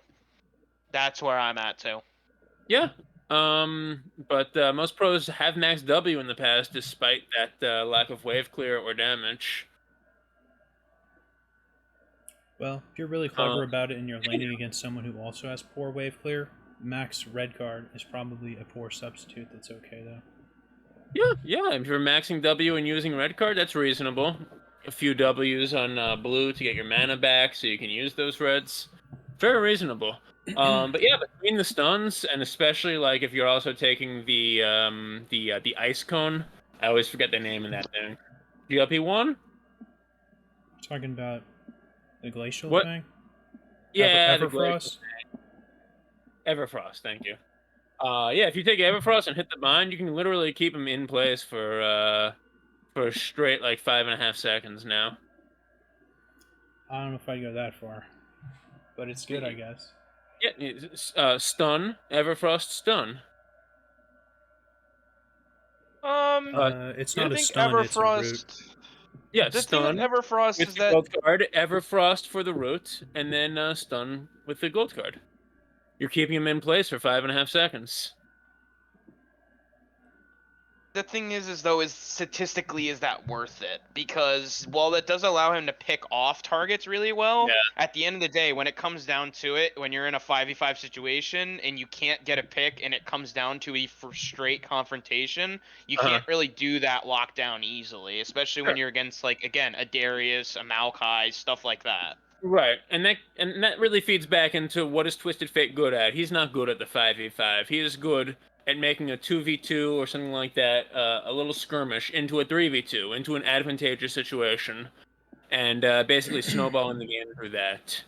I think And I'll tell you what, I think that Twisted Fate really needed this buff, particularly right now, because just a patch or two ago, they changed the minions until 14 minutes. The minions in the top and bottom lane reach the center just as quickly as the mid lane does, which makes it a lot harder for these roaming mid laners to be able to safely get to another lane. Make a pick there and then get back to their lane in time. There's a lot less of a window where you can roam from mid lane and make these picks, and that was Twisted Fate's bread and butter. So I think just he and Talon were probably the two mid laners that lost the most from that change. Good to see him getting a little bit of this power back. And yeah, 6-second cooldown with these stuns being 2 seconds. Really nice. Okay, that's it for the champions. Now we move on to the items. Like we mentioned before, now everyone can share the buffs now instead of Ivern like 20 minutes into the game or whatever when your thing's maxed out. I feel like that was pretty stupid. I have a thought about it, and I was talking to Jason a little bit earlier, but I didn't want to expose too much about it until we got here. But I think that it's not really going to matter that much, this sharing mechanic. I think it hurt Ivern, but it's not going to matter as much because the simple reason is this. You have to wait until the pet's final evolution, not the middle evolution, the final one.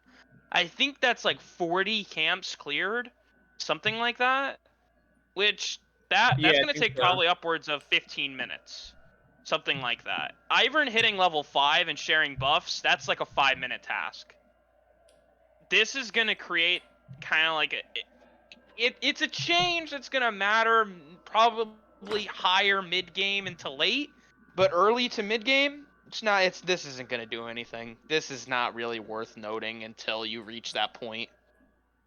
Yeah, I do think this is something. I'm certainly happy about it because I've had enough douchebag junglers that play like Nocturne or something like that, and use the smite to make sure that I can't get my my buff as a mage. My blue buff. Like you said, this isn't going to come online till, I don't know, probably about level 10, 11 for most junglers. Yeah. And so really at that point in the game, the mana on blue buff is not that important for most champions. Maybe the ability haste is nice, but really this is about giving a fighter or your ADC the Crest of Cinders, the red buff. Yeah. And that's going to be significant all game for ADCs to be able to take a red buff while the jungler also gets it pretty late in the game. There will always be a random DOT in slow to kill you. I can respect that. Yeah, I'm with you there. Yeah. The Crest of Cinders is way more impactful than the Crest of Insight in higher mid to late game. Yeah. But I think this is going to be a nice change, and often you have like the junglers kind of fighting their laners for it. A good jungler will give their mid laner or their the ADC these buffs in certain situations, but not too many junglers actually do that anymore, and it's nice to see that the junglers won't be the only ones with the buffs now. Okay, next up we got Ardent Sensor. The buff effect is worse later and slightly better early on. I don't think I like this at all. I like knowing that something I get is going to keep scaling. So just having it locked at 20% almost doesn't just feel as good. I'm fine with this. I think the Doom builds are getting out of hand a little bit, and this is a nice way to prevent the late game Kog'Maw from having, a little less damage when he's with like a Lulu or a Soraka or a Yuumi. I think this is a nice little change. I'm with you where it's like I play a lot of support, especially enchanters, and I like having a consistent item that's better into late game than I do early game. But I think this is going to be good, like better for the overall game state than it is in the niche circumstances. Yeah. First of all, let's point out that no support is ever getting Ardent Sensor before level 6, even if they're rushing it before boots. So this is a nerf at all levels, in essence. Second of all, this is what I meant before by calling this patch a band-aid, a flimsy band-aid on the mess that was 1310. Because they didn't touch Rageblade, they made Kraken better. And what are they going to target? This little bit of extra utility that supports can take to enhance the Doom build even further. This is silly. I'm fine with this being nerfed. It's been a strong item. Yes, it's still a strong item. Combined with the champs that are already strong in this patch. This was not the place to target, though. Come on. I respect that. Okie dokie. Next up, Flimsy Band-Aid. we have Duskblade, and the only reason I think they could buff this one was to make it, not actually because it needed the buff, but because they wanted to make it more prevalent amongst the assassin mythics. I actually think 0 to 15 was already pretty strong for a champion that would buy this, like Zed, Talon, stuff like that. Now, I am aware of how incredibly dominant Yumu's is right now, or was. As soon as we saw that like 35 to 40 extra like total lethality in the last patch, I think we all knew it was going to be super awesome. Everybody except Riot. I was telling Jason how I swear that was going to be the premier go-to mythic for a lot of people. Yeah, with that. gigantic It ball of was- stats. And of course you were right. Anyway, 20% I still think is really bonus. Keep in mind, Vladimir's ultimate only makes you do 10% bonus damage, so this is really nice, I think. I'm actually afraid this might be too strong for some assassins. I think the combination of this with Yumu's getting weaker is actually a good thing, because I think Duskblade is kind of forgotten. I think the only champion that reliably could build Duskblade more so than Yumu's is like Master Yi. Like I think that's saying something when Duskblade is accessible to Master Yi more so than like a Nocturne or a Zed. And I think this is going to push it into that direction. And I don't think 0 to 20% is much stronger than 0 to 15. I think it's a little bit more, but when it comes down to numbers-wise, I think it'll only be a couple hundred damage more of a difference, like in a full game.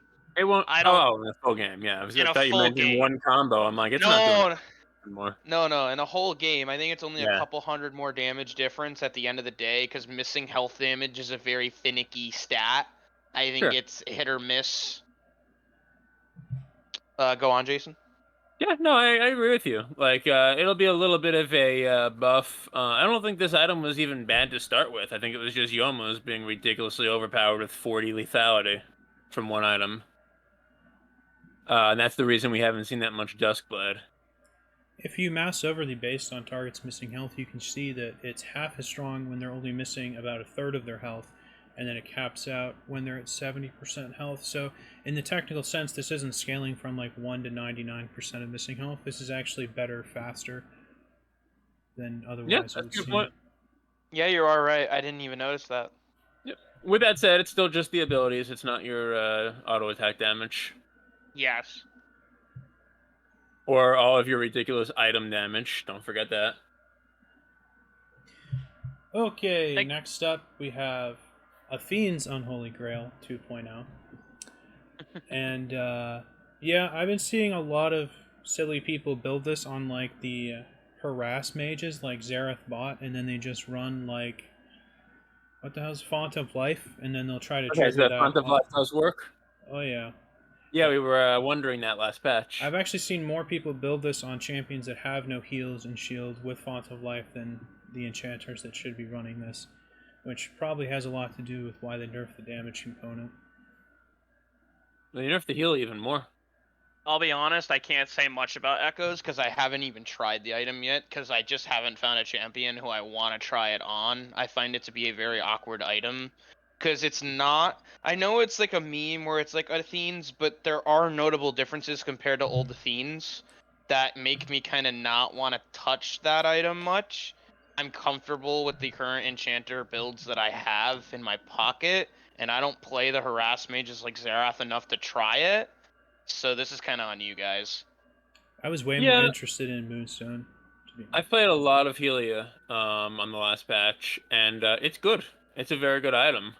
I still think it'll be fairly good after these nerfs. So you have 10% less damage and 20% less healing coming from its passive, which is where you get the stacks by damaging enemy champions essentially, and then you proc the stacks by having your ally be healed or shielded by you.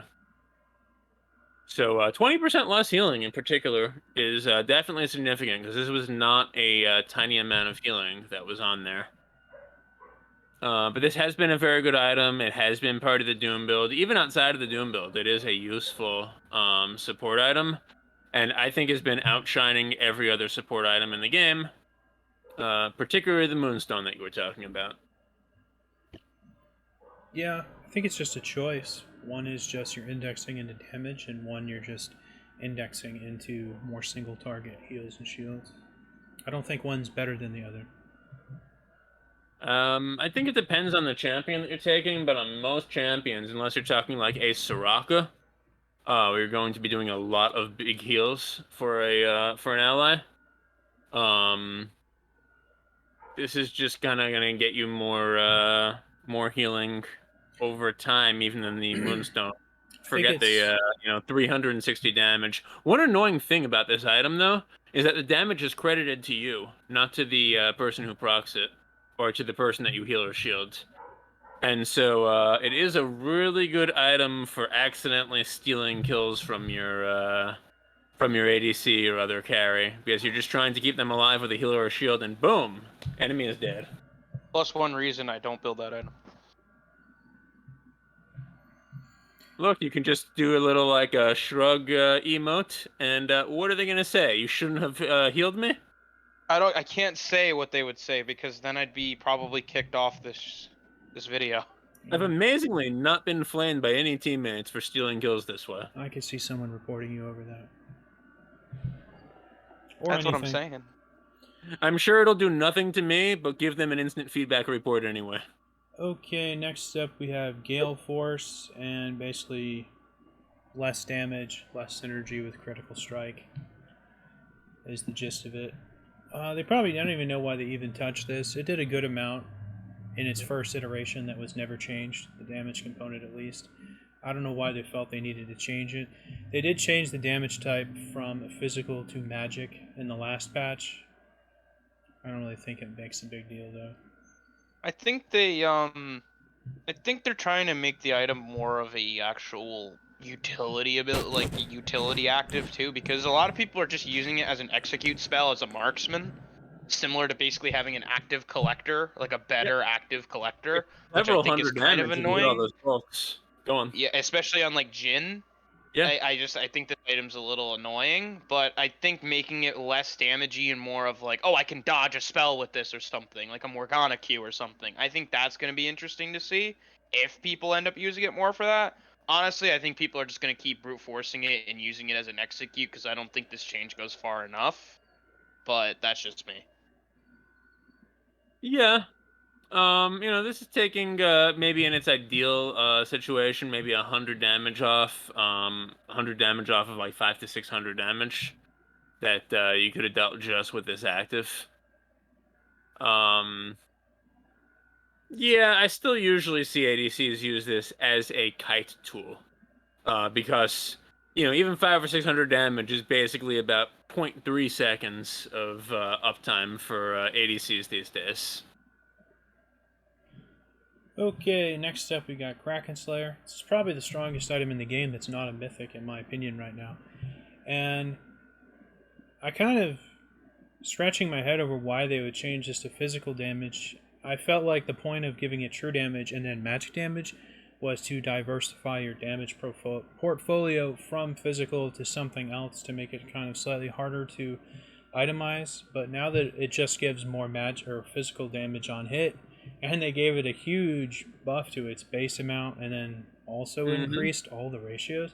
I don't know what they're thinking with this item. I guess they just wanted to make it impossible to ever build anything like second or third other than this. I think a champion that's really gonna like this change is Master Yi. I really think Yi is gonna like this because he's already building Ginzu's Boar, Kraken. Thanks, All Freak. three of those. Listen, you know what? It is what it is. Thank him later. But I think he's really gonna like this because he already has the Bork magic damage. He has the Ginzu's, effects. He's gonna have Kraken too.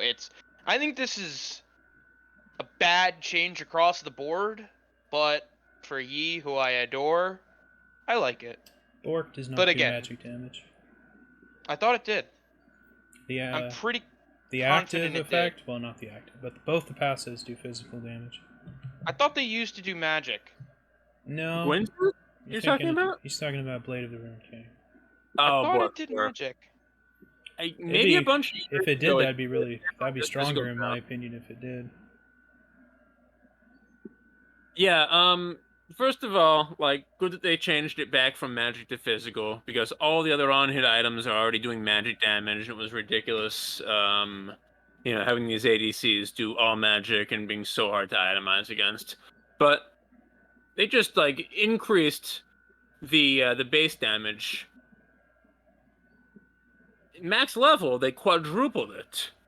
They're giving it a higher AD ratio, a much higher AP ratio, which of course is going to be helpful with Rageblade. They're adding hundreds of damage on hit, per hit, just in the increase in this patch. This is ridiculous. This is insane. I think I next hate This to is be patch, that guy, favorite change but, I've ever seen, and I don't think you guys went far enough condemning this, because this is insanity. Also, Bork, the siphon does magic damage. That's what I was thinking of. The siphon does, in fact, do 100 magic damage. Think about the fact that you're now dealing not only base damage, not only increasing your AD, of course, and your attack speed, and your crit chance, but just its little passive on-hit effect already does 65% of whatever your actual auto attack was doing, plus 60% of your AP, plus up to 85 base damage per hit. I'm thinking which in the a next lot of patch, APs they should now- just have these effects apply every attack and have the bonus on hit damage, the ability to critically strike itself. This one item by itself, almost at any point in the game, is going to more than double your damage output, just from one item. Not even a mythic item. And I think this is just speaking to how the people that are on the balance team right now don't understand how to make a clear game, don't understand how to make an intuitive game, just don't even understand what an intuitive game is.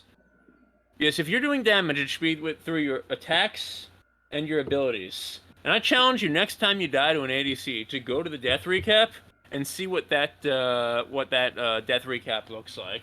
It'll say like 300 damage from their auto attack, 2100 damage from runes and items, whatever that means. Well, it means things like this, just ridiculous amounts of on-hit damage coming from who knows where. That's hard to figure out. That you can't calculate or really get a good sense for what each of their autos is doing.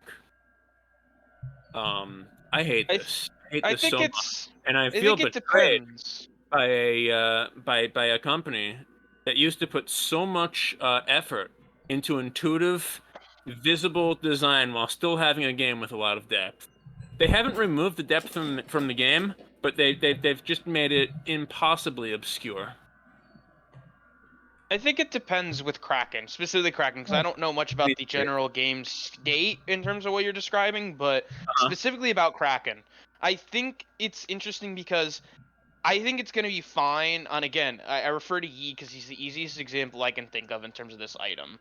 I think that this allows tanks to itemize easier against champions like that he normally does physical damage. You can build armor and it'll be okay. You could build a Frozen Heart or Randuin's or something Yeah. like that.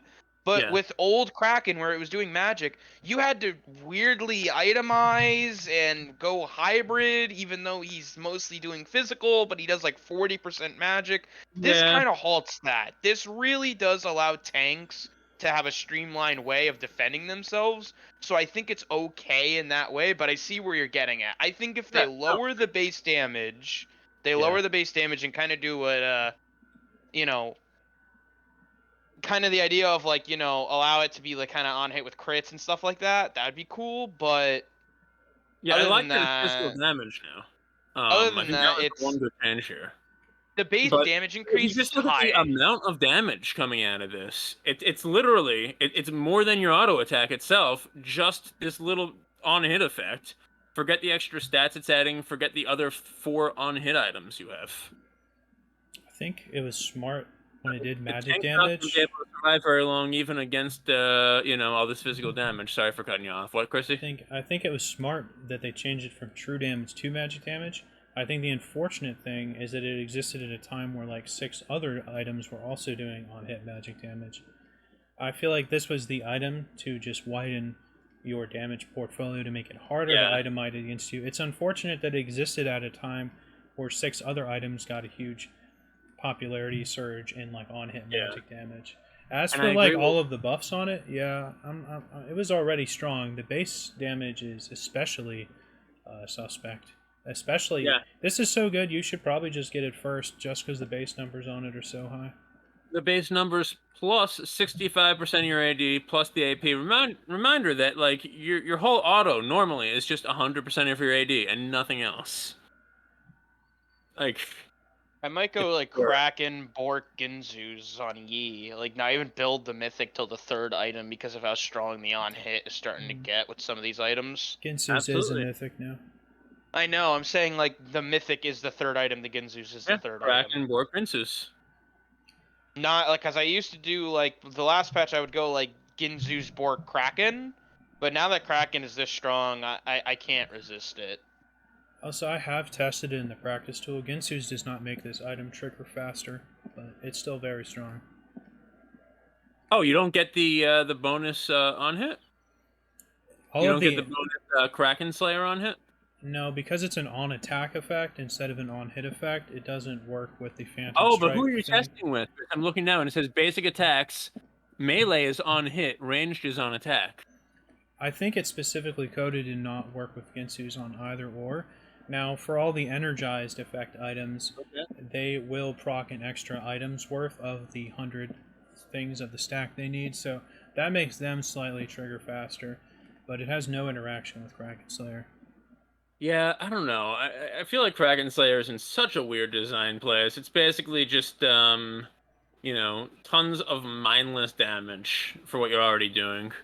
And you guys remember when IE used to do true damage and it was in that really weird spot for a little bit a couple years ago? I remember that.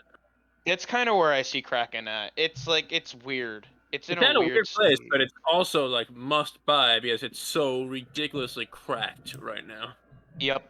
I like the idea of having an item that should be, like an ADC's way of taking down those super tanks if you see like a couple of those in your game.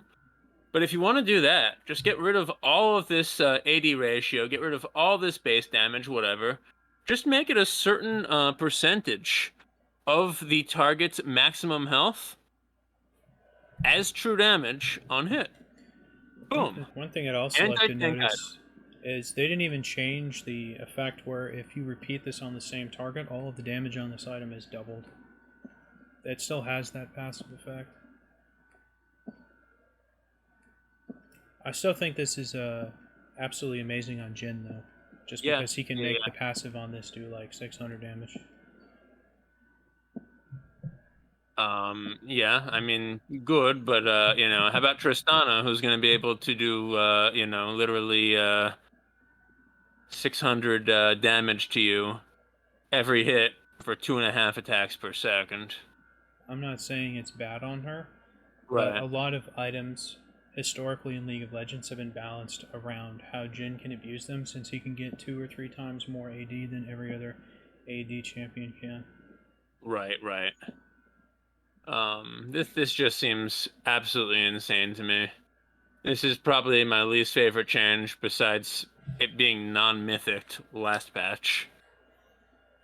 That I've seen in years, and I think they've gone mad. Okay, let's move on to the Renewer here. I like this. Maybe you think it got buffed because Athene's was so strong right now. I don't care what the reason was. I think it's a cool effect. I like it. Yeah, let me just interject because you were saying, maybe speculating on why. No, I think it got buffed because it was crap. I think they made it crap into in the last patch, and it needs more buffs than this. You can't call it crap when it does something fundamentally different than the item it competes with. You can call it crap if it competed with other items that also increased healing and shielding, You can't call it crap if it's a person's intention to want to heal or shield more. You buy Athenes or Helia or whatever because you want to do damage on the side. I mean, if you want to just do a direct comparison to that item, it was dominated on most champs by that item because most heals in the game are like 100. And great, you can get another 30 healing from this. You can do 180 healing, or 200, I think, before this this patch. In one shot with the Helia, in addition to everything else that it already did. No, they just they took away, you know, this item's kind of like a bonus heal and shield power. Last patch, they took away some of its stats, and you know, while the chain heal is cool and the bonus single target heal is nice, you know, getting 15 to 25%, you know, bonus healing off of a heal of maybe 100, 125 is nothing. Again, it was, you know, it was still probably the item you go to on Soraka, and that was about it. Tyler, you still there? I'm still here. I'm thinking because Moonstone is it's weird. I like this, but I also think this is kind of unnecessary. I think the Moonstone healing was fine. Oh, you thought it was actually good enough? I think it was just fine, especially on champions that are devoted to healing, like a Soraka or a Sona. The champions that actually can build this item and consistently Bonus heal push is out. literally, I think, 30. This is where I'm going with this.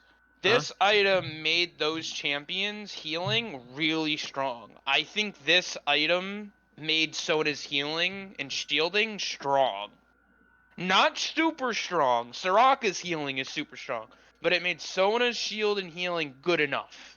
I'm going to disagree with you there because Sona was an entirely an Echoes of Helia user. She could use the AP, and she could proc the 200 heal every 2 seconds. Yeah, that makes That's a lot the more thing. sense. I'm speaking in this though in a perspective of without echoes because I haven't used echoes. Okay. I just think In that a world without Echoes, she probably uses this.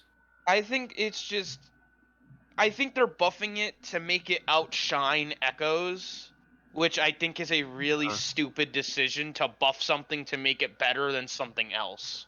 Okay. I think it's different than what they're doing with the Duskblade Yumu's mechanic because those two have a different dynamic than Moonstone and Echoes do. I think Moonstone and Echoes don't need to go through this buffing nerfing game. I think there's a way of both of them existing, but this isn't the way to do it. Okay. Yeah, it's just, I think that this item is in a bad spot, because if you're in a team fight, it's going to chain a heal, so it's not going to enhance your heal or shield on your target, and it's going to chain heal, or chain shield, to possibly somebody who doesn't need it, who's not under attack, who already has full health, whatever. It'll still target them, as far as I'm aware. So it's not great in team fights, except in niche circumstances where you're going to, let's say, a lot of AoE. In lane, you're only, you know, getting about 22% extra, heal or shield. Again, you know, unless you're, Soraka, that's not going to equate to a number that's 3 digits. It's going to be a 2-digit number. It's going to be pretty useless in the fight. And I just think that, in addition to that, it's really time they just stop using so many different ranges and so many different conditions, especially now that they're pushing them very close together, the heals and the shields. It's like 5% apart. Why not just make it, why not just say, you know, it will chain for 40% of the value to the lowest health target that's in the area. If there is no lowest health target in the area, you know, or the person that you're healing or shielding is the lowest health, it'll instead give you half of that benefit on them. And then you don't have 4 different ranges in 4 different situations. You just have one flat number, and then you have it if there's if you're healing the lowest health ally in the area. Like it's so complex. Yeah, I don't think it has to be confusing. If they thought that this was weaker than the other one, Yeah. then maybe their idea is it needs to just be as attractive and as a purchase as the other one. not necessarily better. I don't know. I think it's a choice. I think they do two different things, which is why Yeah, I I think don't it should think. be a choice, right? That's the design intention. I agree 100%. I just think that they hit the balance so far off, and they have so many bad quality of life elements of Moonstone that I think there's only a couple champions it will be relevant on until they fix the balance and the quality of life. Okay. I should love this item.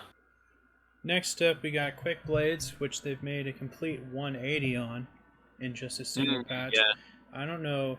They finally gave AD carries one mythic where the synergy is ability haste instead of something else, and in the very next patch, they changed that back to attack damage, which Infinity Edge already has this exact same mythic synergy, so it seems kind of stupid.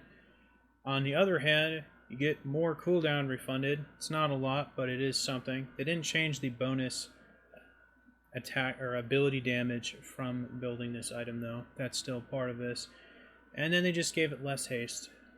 So I do have a question though, and this is just for either of you to answer. What champion would go this nowadays above like IE? I feel like IE is just a superior version of this item. I can't really think of any champion other than potentially Ezreal that could Yeah. run it. Definitely Ezreal, maybe Xayah. Lucian, and Graves. They're all three champions whose attacks reduce their dash spell. Okay. That's all I can really think of. You could also go... I played around in the practice duel. I also think it's kind of funny on Tristana because it makes her Q have no downtime. The amount it reduces it for is shorter than the amount it lasts for, so you can actually have your Q up permanently on Tristana with this item. And having Rocket Jump, which has a long-ass cooldown. I don't see any world where she doesn't use Rageblade, though. I don't know. It's having like 130% attack speed permanently is pretty strong, I would say. It's basically just lethal tempo again. And her Rocket Jump is on such a long cooldown, I don't think it's terrible. It's just something funny I screwed around with in the practice. No, I'm sure that's a really fun build to be able to Rocket Jump that often. Permanent attack speed steroid, I think, is pretty strong. Yeah, but it's almost permanent as is right now. No, it's not. It has a long cooldown. It's like 20s. It's like 18, 20 seconds or something. Yeah, and it only lasts for like 6 seconds. With this item, you can get it down before it's finished. I suppose. I haven't seen anyone else try to do it either with Tristana. Well, that's because you'd almost be trolling to pass up Rageblade on her. I don't think it's trolling as long as this item still gives critical strike, which it does. Okay, next up, we've got Ruins. What I do want to point out here real quick is that, interestingly, while they did take away a lot of the ability haste, they increased the cooldown reduction from 12 to 15 on every time you hit with an attack. And that's kind of interesting in that, assuming that the skill is on full cooldown right now, 3% of the remaining cooldown being taken away is a lot better than something like 3% ability haste, just because of the way the math works. So in some ways, if you're really able to auto attack a lot, you are getting a lot of ability cooldown with this item. Probably not enough to compensate for how much ability haste it lost, though. Did you just have a stroke or something? Probably. Okay. Let's move on. Ruins Hurricane. Oh, you basically just repeated everything we just finished talking about. I guess I had a stroke then. Okay, this was probably too high for an item that has otherwise... I think it's the only Zeal item now that doesn't come with AD now that both Phantom Dancers and Rapid Fire Cannon have attack damage now. Mm-hmm. And this was probably too much for... this is basically like giving the item 15 or 30 AD, giving it 15 or 30 on-hit magic damage. So this is probably smart they pulled back on it.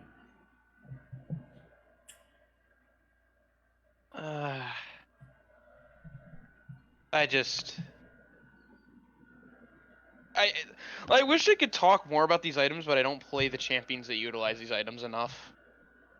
These items are weird. Yeah, this was like, definitely... Oh, sorry, go on. The marksman items, like I play some marksman, I do, but not often enough to give valued input, and I honestly think Riot is just gonna play a game of ping pong just between a lot of these items of deciding what they want. Because I guarantee what's gonna happen is certain ADCs, like they always have, are gonna rise really high up, like Kog'Maw is right now. And then they're gonna crash and burn those ADCs, and then somebody else is gonna take that spot, and then they're gonna move around the items again. Which is why I don't really know how to comment nicely on these items, because marksman items are honestly the items that are mostly under shifting. That's the same shit I say every patch, Tyler. It's Like- pretty much that same stuff. It's like, You join the I church of know if I were to come back for the next patch, I'm gonna stare at the exact same screen and wall of items. They might not be the same adjustments, but they're gonna do something. Like, I guarantee in the next few patches, they're gonna do something to IE. They're gonna do something again to Navori's because it's not popular enough. They're gonna do something with Runaan's again because Runaan's is gonna, you know, slowly fall off in win rate. Like, I feel like they're gonna make minor changes over and over and over again, which is why I don't want to say whether or not these are good or bad changes, because at the end of the day, they either don't go far enough or they go so far that everything's so different. And I Yeah. think ADC is the hardest to fix, which is why it's like I'm just gonna kind of sit back for these items, not out of not wanting to discuss them, but more because Yeah. I can't give value input. And this is something that they have to do, right? They have to basically, you know, if something is overpowered, you know, try pulling it back a little, try pulling back some of its synergies. Like, this is how you balance something that is unbalanced. But this is entirely a problem of their own making. This is entirely a problem of their own making. They made all these needless changes last patch that not only blew up the meta and the balance of the game, but put the game into a position that is not intuitive, that is not clear, and that really walks back a lot of the very good design philosophies and principles that they had built upon in the past. So, you know, here's another example of the Band-Aid, right? Like, Runons is one of the degenerate items you can build 4th or 5th after you have all these other ridiculous on-hits.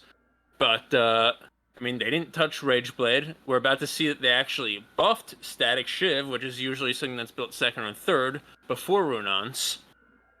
So, yeah, you know, applause for, you know, slightly pulling back on this item that synergizes with all of the overpowered things.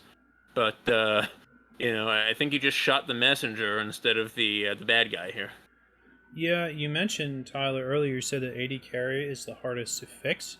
I think that's just a good faith argument, because I assume what you mean by fix is you mean they're trying to steer the game towards such a stable point that they wouldn't need to make a lot of changes, where I believe their purpose is the exact opposite. I think the more flux they put into the game, they know that'll make the pro scene more interesting, so the more chaos and changes they add will then force them to have to make more changes in response to it to keep the pro scene fresh, and I think that's the real reason why they do most of what they do.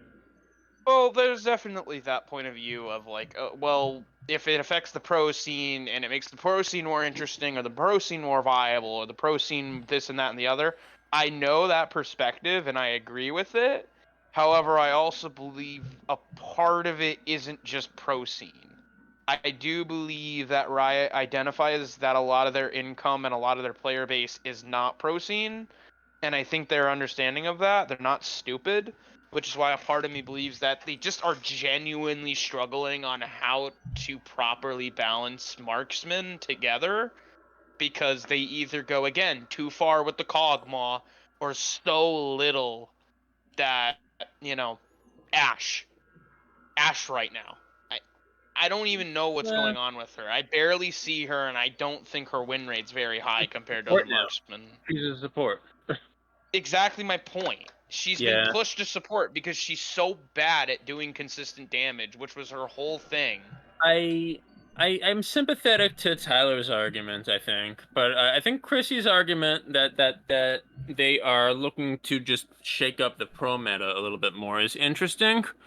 If that is correct, I think this is just so misguided, because the pro meta will shake up itself once the high level players find some type of like a broken combination or new paradigm to play in that we've never seen before.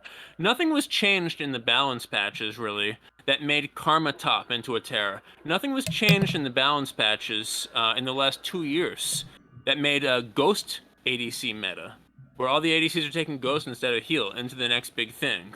That change was made 3 years ago. And then, years later, they found, oh, this is actually really useful for kiting and for chasing. Not that much changed, where all of a sudden a lot of mages were being played bot lane in Season 8. To some extent, they had kind of nerfed ADCs at that point. But as far as my first two examples, like the supports and tanks playing with support items top, that was available since Season 4. The pros just found it years and years later. Same with the Ghost meta. I mean, Yumi, scene- Riot had to Yeah, the completely Yumi and nerf the Yumi. Juggernaut. The pro 'Cause- scene will shake up itself. There's no need to make these ridiculous changes to try and add flavor that was going to be there eventually anyway. I think though it's like something important to consider though is I do side of Casey in terms of like the pro play in a way of they had to purposely nerf Yumi. I think what was it 13.5 because she had an almost 100% ban rate in pro play because of how strong she was in the higher tiers of play. Yeah, that's fine. That's fine if you're And- doing it as a result of something that became too powerful in pro play or high level play. Which is where I'm going at, which is why I don't think it's all pro play. That's That's where I'm going. And I agree with you. I don't think it's all pro play either. But if it is, this is idiotic. I agree. Alright. Next up, we got Static Shiv, which has emerged, I think, as one of the more popular of the new magic damage items. Has a lot of AD on it now, before its first iteration that had none. And I have seen this as the dominant Yone Yasuo first item now, which is interesting that that's the decision making that it's went on. Note, Right. yeah, I guess. Probably for like the wave clear and stuff. Another thing is they gave this an item an AP ratio that it never had before. They didn't change that in this one. And it's pretty big. Yeah. Tyler, you have any thoughts on that? Again, not really. I'm Master stuck. Yi doesn't Okay. build this item. I know. I was gonna say. I mean, if Master Yi ain't building this item and Vladimir isn't building this item, I don't want to talk about it. I'll tell you who does build this item. I saw the other day a Vhagar build Rabadon's Deathcap. Actually, I think the Rabadon's was later in the game. He built Lichbane as his first item, Static Shiv, and Stormrazor. And literally would throw out a spell, miss, and then auto attack for, I am not kidding, I'm not exaggerating, 1,700 damage. Yeah, you told me about that, and I was like, I told Doesn't everybody make- I could tell about that. doesn't make sense for him to build Stormrazor because Shiv is the one that scales with AP. And if he wanted to be Super Troll, why wouldn't he just build Nashers? Because that scales with AP too.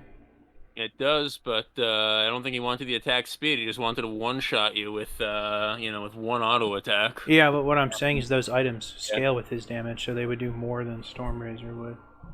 Yeah, I don't even know that it was ideal. I would probably agree it was not ideal. But the fact that with a not ideal build, that he could basically miss his ability and then just use his Lichbane proc plus the Static Shiv plus the Stormrazor to deal 4 figures worth of attack damage as a mage with a stun. That's kind of one of the handshakes that's been in there over time, right? Somebody that brings consistent DPS generally does not get a stun, especially on a regular ability. Static Shiv is a really good example of, an item that is just breaking all of the handshakes. And I don't know what to say. The fact that they're buffing this is almost the level of insanity that we just saw with Kraken Slayer. Okie dokie. I don't think it's that crazy in the grand scheme of things. Next up, we do have Stormrazor, and this did get a nerfed. This actually, Good. I think it's active effect where it was total AD. I think this actually was probably the strongest of all the energized items because it actually scaled with something that was useful for an AD carry. Mm-hmm. I think this was the best one. I still think it'll be very good though.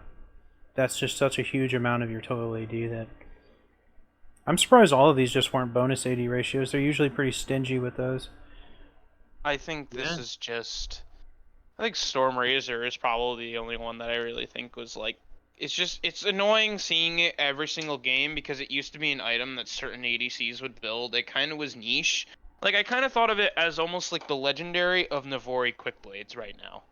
Where it's like certain ADCs would build it and it would work nice, on others not so much. But now it Mhm. seems like almost everyone is building this item, and I'm kind of glad they're nerfing it, at least in some capacity. It's something. Yeah, this is a fair nerf. Probably needs even more than that. I think that the fact that it gives you a lot of bonus movement speed now when you proc it, instead of just slowing the target, is probably very useful for a lot of ADCs, and that might be why we're seeing it more. As well as 45% is nuts. yeah, as well as it had 55 attack damage, which is huge. In addition to the speed and crit.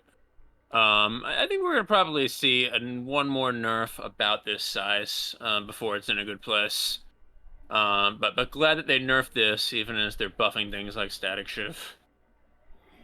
Just stab me now. Okay, let's move on to the craziest item probably right now, which is Yumu's, which has found its way into like half the champions in the game's inventory. Now, my opinion on this is all they really needed to do was gut the bonus lethality from this item, so you're not essentially buying 2 items worth of stats on just Yumu's. I don't think they needed to reduce the way it gathers movement speed or the ability haste on this item. I think they probably could have just made it like 5 to 10. I don't really approve of how they decided to gut this item, but 8 to 20 was definitely fantastic. This item bothers me to the core of my soul. They took a very good legendary and made it a mythic for no reason and gave it such a weird, unique effect. I think it's a weird day when Riven can build Yumu's and have like 50 lethality. I didn't appreciate this item because a lot of champions were building it. Fighters, assassins. I even saw some ADCs building it, I'm not gonna lie. This item is just stupid, and I have a personal vendetta, which is why they should have gutted it even more. If it was my choice, I would have deleted it from this game. At least revert it back to what it was, because this item is ridiculous. At least back in its last patch state. Yeah. 13, like, this item is not okay. Yeah, this item was unfair last patch. This item was you cannot defend yourself because we're basically acting as if you have negative armor in every engagement. And it was ridiculous. With that said, I also agree with Chrissy that I don't really like the direction that they took to gut this. You have Duskblade, which is kind of your after you've gone in and done your damage. Now you kind of have a way out. If you've participated in a takedown, this is the item that you're supposed to use to get in. And honestly, I would have kind of liked Assassins to have an item that's more maybe bring back its old active rather than making it a passive. But make it so that while you're moving towards enemy champions, if you have not been in combat for the last 5 seconds, whatever, with champions. You get a lot of bonus movement speed. No, this should be your... it still this has should be the your way- active. Oh, it still has the has it. active. Okay, yeah. I would say put all of the speed into the active and make it much more than 25, 45, 50 even percent movement speed, only while you're moving towards enemy champions and only before combat. Basically, chem tank. You're basically saying make it Yes, the basically an assassin chem tank. assassin's chem tank with lethality instead of tank stats, exactly. I agree with that. That's what this item should be. Instead, they're just making it a huge ball of lethality that makes it impossible to defend yourself, and that's stupid. And there will probably be some level at which this item will be balanced, but it will not have its own niche. It will just be a ball of stats. What I found really annoying was that certain champions could build this, such as a Yorick, and Yeah. have like 50 lethality, and they usually build Seralja's Grudge or Lord Dominic's. So you strap this item with a 30% armor pen item, and it's just it's an unwinnable game in terms of just surviving. You know, even tanks were struggling because you don't get high armor values typically until late game. You know, in mid to early game, tanks are still susceptible to certain things like high lethality numbers. Yeah. I just think this item was it was a little much, and while I see where you both particularly in the early- are, Uh-huh. you guys are with like the distance per shard or even the ability haste, I just for one think that every part of this item was too strong, and we need to incentivize other champions from touching it who are not meant for it. This item targeted everyone and everything in a 55-mile radius, and it can't do that. It needs to be focused on assassins, and it wasn't, which is why I think they nerfed it so much. You nerfed every part of it for that reason. Yeah.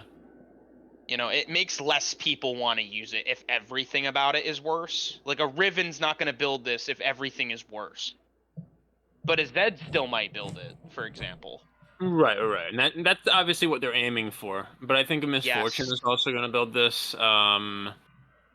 You know, I think a Talon will certainly build. Yeah, even if the Zed and the Talon are building it, right? We don't want it to be, you know, such a huge ball of stats they can just knock over anything. I agree. I think it'll still be the most bought assassin mythic because they basically changed it from 2 items worth of lethality to an item and a half's worth of lethality, which is still powerful.